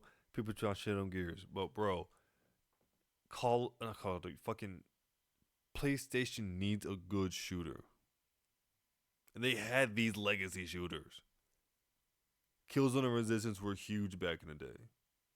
That's back when I wasn't even looking at PlayStation. I was deep in the 360. Dog. If you bring them back and do it well, these could be really good for PlayStation. That's pretty much the best we can do from a Sony IP and the type of studio that they are. But here's the real conversation I want to have, right? Because we could play guessing games all day. We could. At the end of the day, they're going to make the game that on the IP that they choose and that Sony and Peoples Can Fly, and really Sony, think that is best to be made, right? That's probably the basest thing you said this whole thing, bro. You just cut right to the skinny, bro. You said it in a kind of a fat way, but you cut right to the skinny. I don't think People Can Fly has much of a say what to bring back. That's I think sad, they'll go with but I whatever agree. Sony wants. If Sony says, "Hey, we need you to make a Resistance," make a Resistance. Hey, Yeah. we want to bring back Killzone, so now this is something we contract you, and we Yeah. see how well you can do it. Or they could do the same thing for SOCOM. But whatever game they do, people can fly, be like, hey, as long as you're paying, we'll do the best we can, right? And this might start a good relationship between People Can Fly and Sony. Let's say it's Killzone, right? They reimagine it. They have all the creative freedom what to do, and they're successful at it. Sony could be like, you know what? Yeah, you can stay no. with Killzone, or you probably could stay with. No, don't reimagine it. Give him Killzone. All the shooters. Who knows, right? But the real conversation I want to have is, did Sony finally, after 5 years, recognize what they were supposed to do from the start? And that's focus on their own IPs, right? And focus on their single player strategy. Now, Dog, I would you're imagine spitting. since this is a shooter, it's going to have single player and multiplayer. And that's perfectly fine. You know, releasing a single player campaign companioned with a multiplayer like the days of the PS3 and 360, that's perfectly fine, because that's a win-win for. I don't know why you're saying that like it's not extremely common. There are plenty of games that come out with a campaign and multiplayer, the quality of which varies across the board, but that's not what we're talking about, right? The fact is, they're there. And you should do a game with campaign and multiplayer. The campaign would be for to bring the fans back, to get the hype, and the multiplayer's gonna keep them around. It's simple math, really. I mean, I don't know why you gotta be. I don't know. There are a lot of games that come out that are just multiplayer. Maybe that's what he means. But just the way you said that kind of fucked me up a little bit. It could be me. Me personally, I get the single player experience that the game provides, and some of you get the multiplayer experience you get to apply. In fact, some of you get the best of both worlds. You get the single player, and then you jump into the multiplayer. You get it all, and that's perfectly fine, right? Those of us who will only dive into the single player and probably won't touch the multiplayer, that's perfectly fine. Everyone wins, right?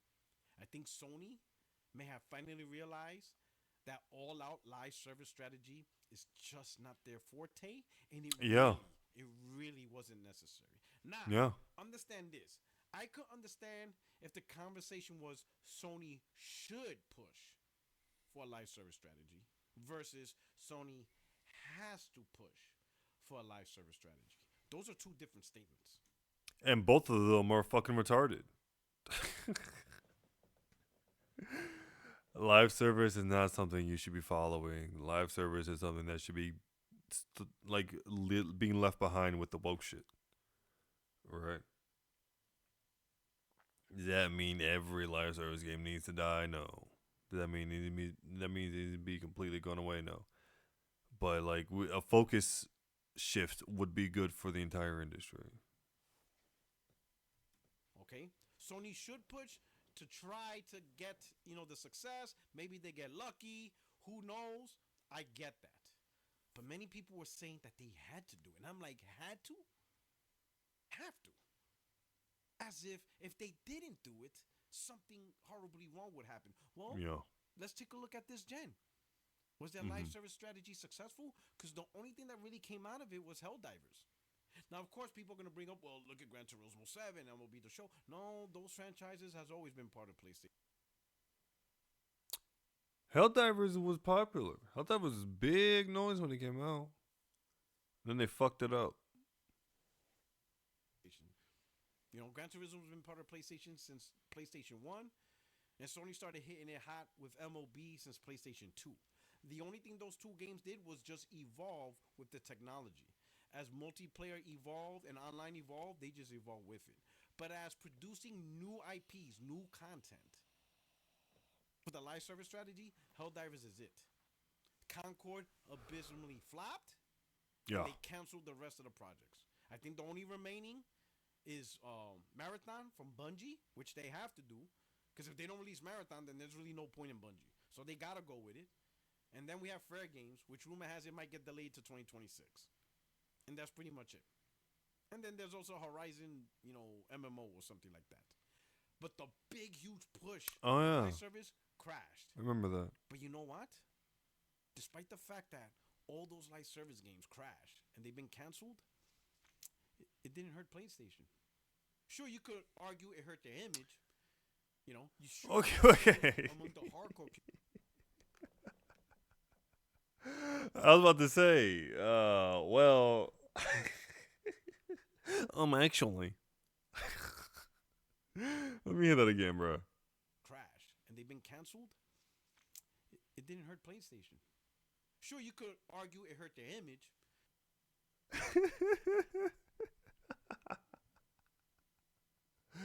Sometimes I think this is gonna be a real easy job, bro. You know, you sure you can say among the hardcore community, it looks bad, and sure in the console war, you know, it could be used as ammunition. But the bottom line, it didn't do anything. PlayStation 5. Like what? Yeah, I don't think you can like just mention the console war like that and then say it doesn't matter. You listed like 3 ways that shit matter, but you can't keep doing that. I can understand like if you're like me, if you're just kind of just talking, like I don't script obviously. I'm just like responding to the shit, right? So sometimes I'll double back and then, correct myself. But the way you're kind of flowing with it doesn't sound like you're correcting yourself so much as like putting out excuses, right? Like what someone would say, so you're trying to get ahead of it. You're trying to 8 Mile it, but 8 Mile only works in 8 Mile, bro. Or if you're funny like me. Is the most profitable console they ever produced. It's still making immense amount of profit. Sony's reporting the best numbers they ever reported for PlayStation brand history. It didn't do nothing. It only proved Sony never had to do a live service strategy. It was just a question of should they do it and would they get lucky achieving that. But had to? No. Because if they had to, then those canceled titles would be disastrous. We would see the huge negative impacts across the board on the PlayStation brand, and we're seeing nothing.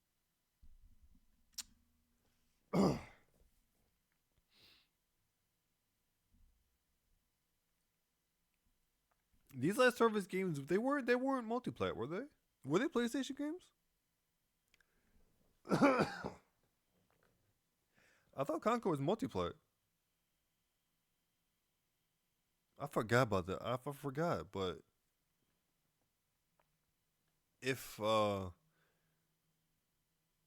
those games that he's talking about were PlayStation exclusives or PlayStation studios, then that does look bad on PlayStation. And that does hurt PlayStation because a lot of those studios got shut down, right? So that does look bad, whether you're a hardcore fan or a casual looking into it. Even if it doesn't matter to you whatsoever, it still looks bad. But if the games were multiplayer, then he was right. Then it doesn't look bad at all because it's not a PlayStation thing. But again, I forget because I don't get this shit about Concord. Or the war for that matter. This is just fun to watch. Because if they had to, then those canceled titles would be disastrous. We would see the huge negative impacts across the board on the PlayStation brand, and we're seeing nothing. Nothing. Those cancellations did nothing other than optics. And those optics are only for Dog, the you hardcore. can't keep doing that. You can't keep saying there's nothing except for this thing that is the entire thing. Optics is everything. Without optics, you don't have interest. Without interest, you have nothing. Right? Without the right optics, you don't have trust. Without trust, you have nothing. Right? Don't read a book by its cover? Bullshit. Then how you gonna know what's in the fucking book? And console war, trash talking.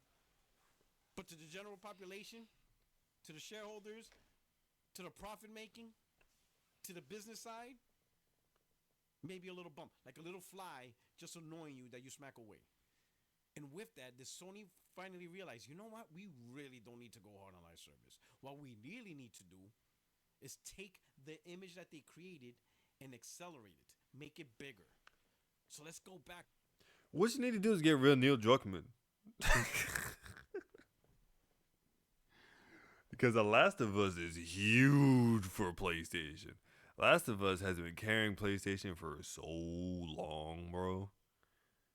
And Naughty Dog as a whole, to be completely frank with you, because they also did Uncharted. So it's like, at one point, Neil Druckmann like did a lot, but your time is done. Move to somebody else, especially with the way he be handling. Look what we just saw earlier in this fucking stream, bro. He just like, oh yeah, I've been waiting for y'all motherfuckers to fucking ask this question. Yeah, don't expect no more Last of Us. It's like, bro, how you gonna cancel factions and then just throw away fucking three? Dog, just get somebody else. Get David Cage on your team, bro. Get fucking Neil Druckmann gone. That would help PlayStation a lot. I promise you it would. Let that man have his own studio somewhere else. Have someone else head up Naughty Dog. I clean up Naughty Dog entirely. Get Naughty Dog like 5 years off, and then come back with a new Naughty Dog team with a brand new game.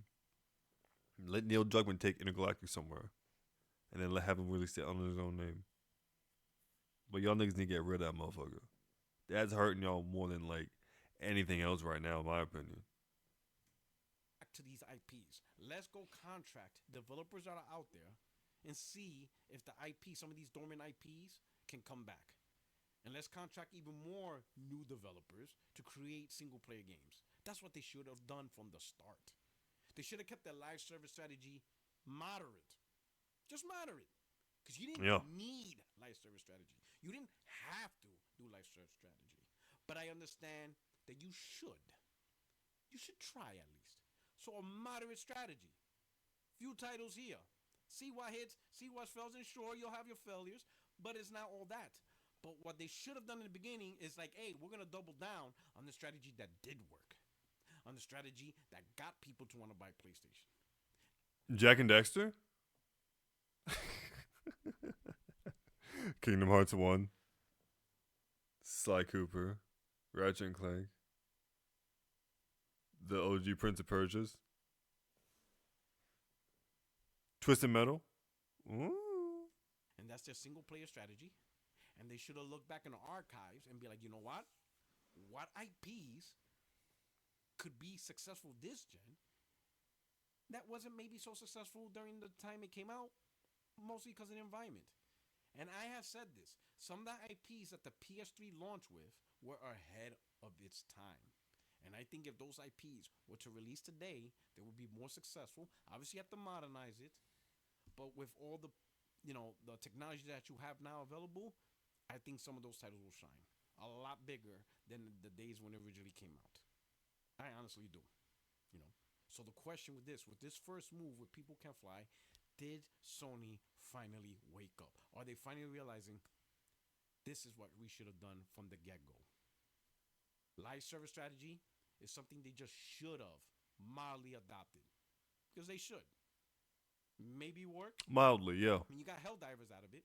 You might get one more or two titles out of it. Versus have to do live service strategy. And then just that's the thing about trends. A bunch of projects. Like you don't have to just like go ham and bananas just because it's a trend. You could like do what fucking FromSoft is doing. They're dipping their toe into quicker multiplayer like PvE shit. They're not going ham and bananas in it. That might be a bad example. But live services is probably the best example. Fuck it. I don't need an analogy for that. Live services. You could make a little live service game. You don't have to go like just gung ho on it. If you do a live service game well, you only need to do it once. To close them all, Sony should have always doubled down on the winning strategy and invest a little bit, piece by piece, a moderate strategy on live service. And I'm wondering if they finally realize that. That they finally realize what they got to do. On top of that, yesterday, news article released that Knights of the Old Republic remake is still being developed, and it was confirmed. It was never shut down.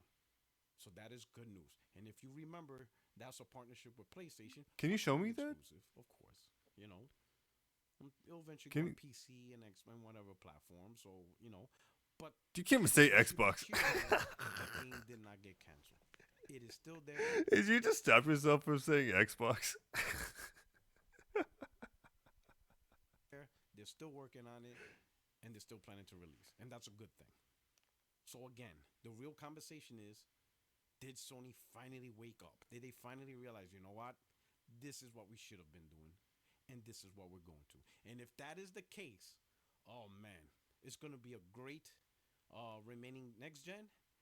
And when the new gen starts in 3-4 years, PlayStation 6, whenever it does, it's gonna kick off with a banger.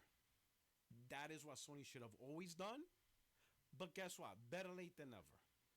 This is your only friend. Is YouTube Streets Porter Rock 77. You know something? I like you.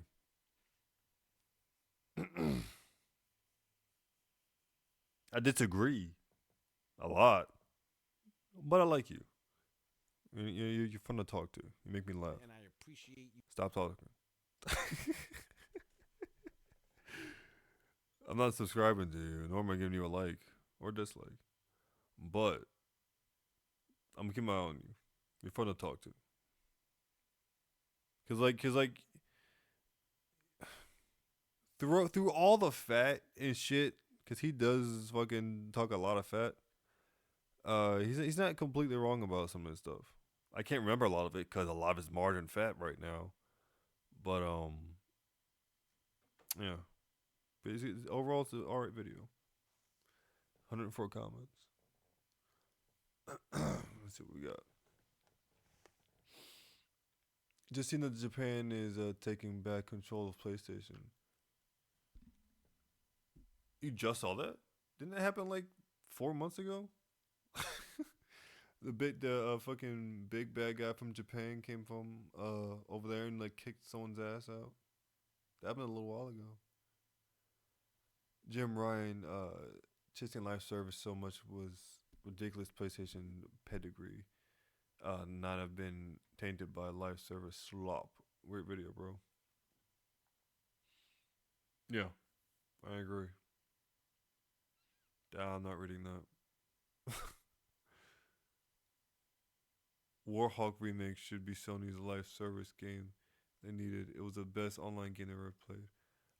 Well, I can't even speak to that, but I'll let you have it. Boom. Who's next? Oh my god.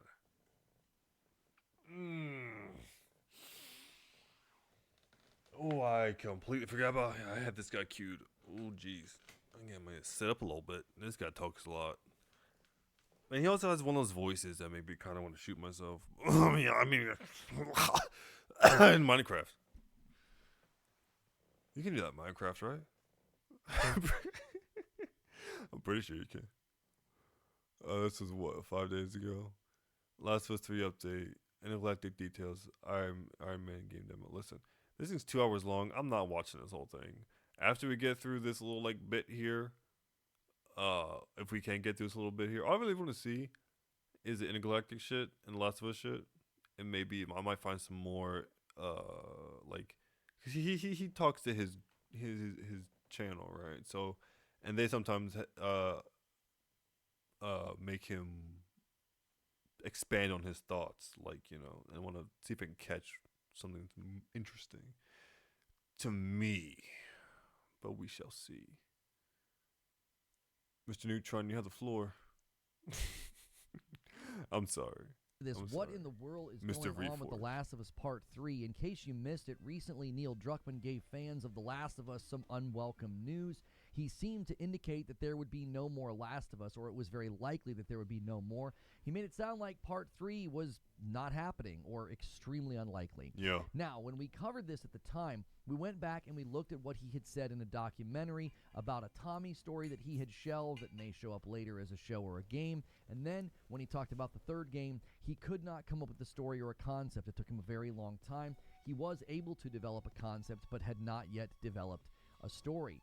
Now, this led to me saying that there were It's three sad. possibilities of why Neil was saying what he was saying about how we might not see any more of The Last of Us. First, maybe they decided they just could not make Part 3 in a way that honored Parts 1 and 2. Second, maybe they want to further the story on the show because the studio seemed to have no problem to move on. They had already been If I let him get through all 3 points, I might not remember what the fuck he just said. But just could not make Part 3 in a way that honored Parts 1 and 2. Second, maybe they want couldn't make Part 3 in the way that honored Parts 1 and 2. Fucking 2 didn't honor fucking Part 1 to begin with. Secondly, I truly can empathize with him because Rogers Block is a bitch.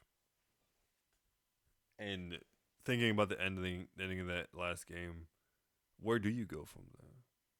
You already explored the cycle of revenge. Like, how many times? Right? You could obviously switch it up. Right? You did the father-daughter thing, right? Which is a great story. Last of Us 1 in isolation is a fantastic story. Last of Us Part 2 was about revenge and a cycle of hatred and shit. And Part 3 could be about forgiveness. It could be about forgiveness. It could be about atoning for one's perceived sins, etc. and etc. See, how the hell did I do that? Man, get that on my goddamn face, bro. want to further the story on the show because the studio seemed to have no problem to move on. They had already been in The Last of Us for over a decade with making the 2 games, and maybe they wanted to move on to Intergalactic. We're going to be talking about how they're actually referring to it as a franchise in my show open this morning. Third, maybe Neil was just trying to downplay questions about The Last of Us Part 3 because they want to focus on the marketing and the discussion around their next game, which is Intergalactic. If this is his goal to, downplay The Last of Us Part 3, I think it backfired because now that's all we're talking about instead of talking about Intergalactic. And I do think Massive. it is That's what I important to mean. know that sometimes That's what I mean by Neil hurting you, PlayStation. Neil is hurting you. I feel so bad for these fucking fans, bro. As a gamer, bro, that shit hurts to see. Like, war aside, bro, that shit's sad. Like, Neil doesn't give a fuck about the fans, bro. He just cares about his own imagination and getting what he wants done. Which in isolation is fine. Do you, boo boo. But you don't deserve your fans. I don't think you deserve your fans. when people say things like this, they're just sort of trying to dissuade more questions. Like maybe that was just the goal. It's like he just didn't want to really get down into the muck and the mire of talking about The Last of Us Part 3. We now have a notable and reliable insider, Daniel Richtman. He does a lot of, insider information and leaks about movies and TV shows and is quite reliable. Well, I paid for his $5 Patreon because I wanted to know, what in the world was he claiming? He was claiming that The Last of Us Part 3 was in what many were calling advanced development. He said that he knows for a fact that they have both done casting and the filming of scenes for the third game. People were thinking, oh, he typically covers TVs and movies. Maybe he's talking about Season 3. So I wanted to know for sure.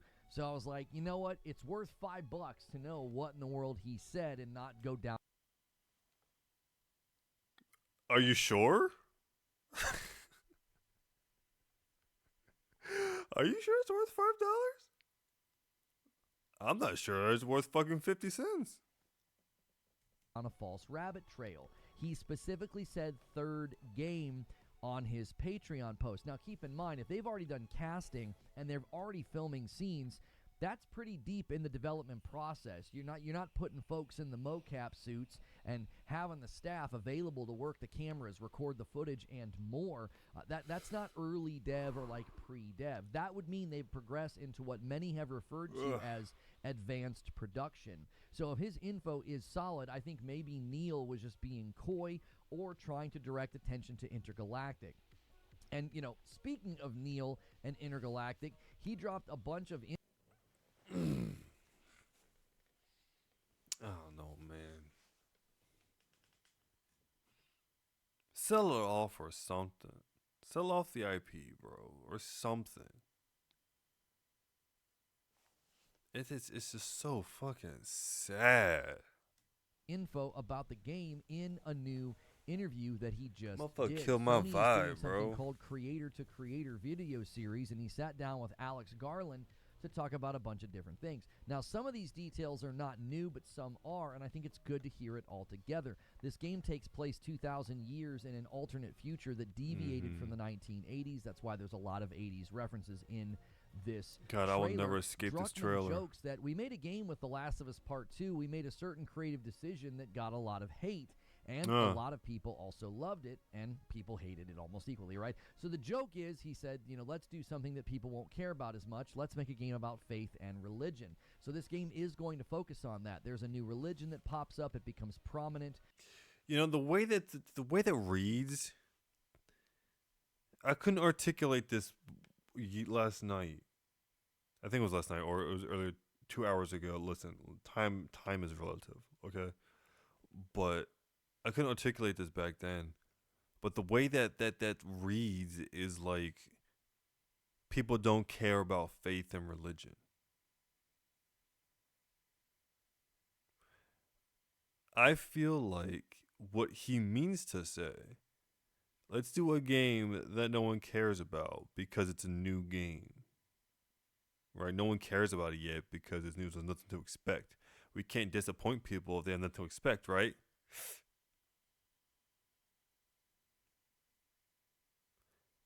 But it doesn't read that way. It reads like you have a problem with faith and religion, which makes me concerned even more about what the faith and religion that you are going to create in this game is. Boy. And there's an alternate timeline that deviates here. That's the timeline that this game takes place in. They basically spent years building out this religion from the original prophet and how it changed and evolved over the centuries. It takes place on a planet called Semperia, and then communication stops. No one's heard from Semperia in 600 years. Jordan, the main character, has to figure out what happened if she hopes to escape because she crash lands on Semperia. So everything is going to take place on this planet, and they are more heavily focusing on combat. And just rewatching the trailer, I still can't believe people are wasting so much time hating on it because of what the character looks like. The lighting and the movement, and it's all in engine. It's very impressive. Digital Foundry and some other developers have weighed in on how the trailer In engine does not matter so much. Not nearly as much as in game. Using an engine doesn't mean anything. Any engine can look great. Elden Ring's cutscenes look amazing. What are we talking about? First of all. Secondly, I do agree that if people are still complaining about how she looks, you're wasting your fucking time. Okay? Everything that's been said already needs to be said. Or already has been said. trailer really shows off the development chops of Naughty Dog. So they're also referring to this game as a franchise. So I could see this being, this one's called, the full title of this video game is Intergalactic: The Heretic Prophet. I could see, Intergalactic: The Final Priest, Intergalactic: The Apostate Temple, things like that. Like they could basically give sub-names after Intergalactic because it has that subtitle. So this could just be the first of many games. Maybe some of the characters we see in the picture you'll get to play as in the other games. They do have a pretty impressive cast in this trailer. So this game, I do not think though is set for 2025. He did seem to indicate of course that it's still not. a ways out. So this is likely a 2026, I think probably a late 2026 release. Now, I don't have a trailer for you on this one. The Iron Man game. According Oh, to you just Insider slid right into Gaming, something else. I don't get shit with the Iron Man game. I'm not gonna hold you. I mean, what happened to that Wolverine game? Aren't y'all niggas still looking for that? What you talking about over here?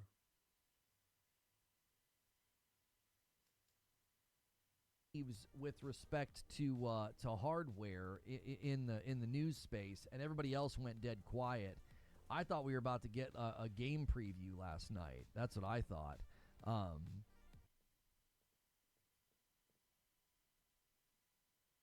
And as you come through, get us to 200 likes super quick. We're talking about the gaming news did Hello? Okay. dry up quite a bit. I mean, both PlayStation and Xbox, you know, making waves with respect to hardware in the news space, and everybody else went dead quiet. I thought we were about to get a game preview last night. That's what I thought. What happened last night?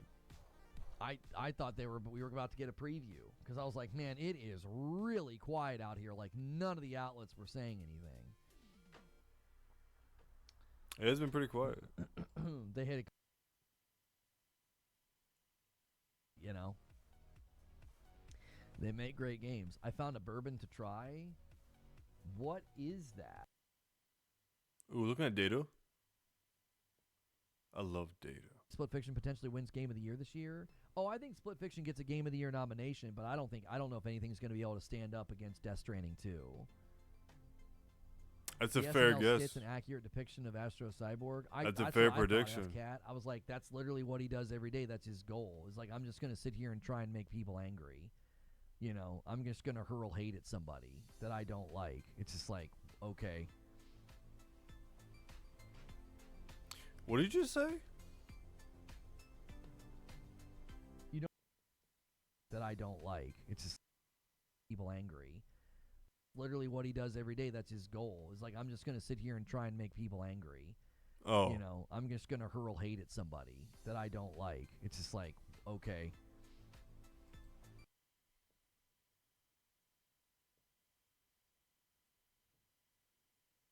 Members tab, there should be an upgrade button there. We're trying to get people to upgrade to Member Plus, and I think they just made it easier.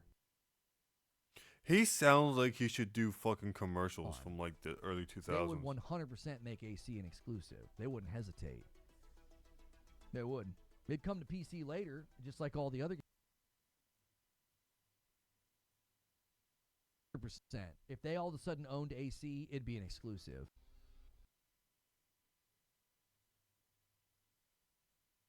PC, that's the question. Oh, yes. 100%. If they all of a sudden owned AC, it'd be an exclusive. Look at the game. Look at the game. It just feels like a PlayStation game. Third person. Oh yeah, no, action, 100%. Stealth. Like, come on. I 100% agree. They would 1000%. make AC an exclusive. They would. 1,000,000%. They They would have that shit locked down like Kingdom Hearts, bro. That is a cash cow series. Regardless of how you feel about the entries in the game, that's a very popular series. Even straight up through Unity, when Unity was like the worst technically launching, was still doing numbers, bro. Numbers. come to PC later, just like all the other games are coming to PC later. But I don't think that they would 100% lock that down as an exclusive. Then I say no way. We're choosing the lesser of three evils.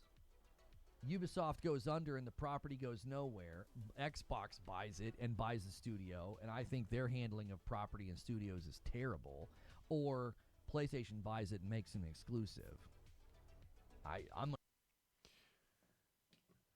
To be fair, neither one of them have very good practices in this particular lane. Plenty have places that have been shut down by Xbox. Plenty have been shut down by PlayStation. I mean, shit happens. going to choose the lesser of three evils. I don't want Assassin's Creed to go away. I certainly don't want Xbox to own it because I think Microsoft is who I'm talking about here. My concern with Jade is that she has not really shipped a game since she left Ubisoft, except as like an executive producer credit. I think the jury is out on whether she still has the stuff. They won't make AC exclusive, but what they can do is make a DLC PlayStation exclusive. They if could. Listen, I would firmly bet and believe, I would, that if PlayStation suddenly owned Assassin's Creed and the studios working on it, they would make it exclusive. They wouldn't hesitate. 100%. They wouldn't. It's their kind of game. I mean, look at Sushi. 100%. That's not even worth explanation. You do not need to explain that. People You got formed it. Team Asobi, is what you're saying. The Japan studio was absorbed into Team Asobi before they made Astrobot. Yeah, I think you're really, really setting that up to be a very strange I don't know enough about Astrobot to even talk at it. about Back that. when it got greenlit and back when Herman Hulst thought we got ourselves a winner here, I think it was like 2021 or something like that. He was probably thinking, oh yeah, we're going to be eating real good. No, it was a soulless trend chase. There was nothing there that felt original. And if they continue to do that, it's not going to work. That's why Bungie is going to be pivotal to their success, because Bungie's going to say, number one, this is what it's going to You know, have you ever done that thing where you jump in a video and then like you kind of wait there to like maybe they'll say, oh, maybe he'll mention what the fuck he was talking about. I don't have to rewind again. But the further you go, the more you think I should have rewinded. I should have rewinded. I should have rewinded. take to survive. And number two, you got to think about longevity and you got to think about demand, which is interesting because Bungie's building Marathon, which I think is completely foolhardy. I think that game is a dead man walking. Why? Both companies want money, but they have different philosophies and approaches to getting it. At some level, I don't think they do, though. I don't know what Marathon is, but I guess we'll find out later. Think about Foam Stars and Concord. They're very similar in a couple of ways. Yep. A lot of ways.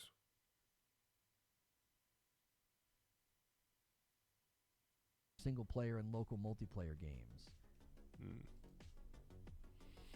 Was it interesting looking to Mr. Reforged for the first time? There was a time where I said that I thought more and He more does talk a companies and lot. games and studios were Another guy who talks a lot, and I got to really pay attention to because I cannot remember a lot of what he even said. The skit you're referring to was from what we do in Shadows. Coincidentally, that guy is an energy vampire. What the fuck you talking about? Only 12 comments? 5 days. Oh, well, I guess it was a live stream, right? So I guess. All right. Well, what's next? Boom. Oh, I saw. I heard about this game, but what time is it? I'm gonna have to wait. We gotta do movies too. I forgot the movies. I forgot about the movie. Fuck. Oh well.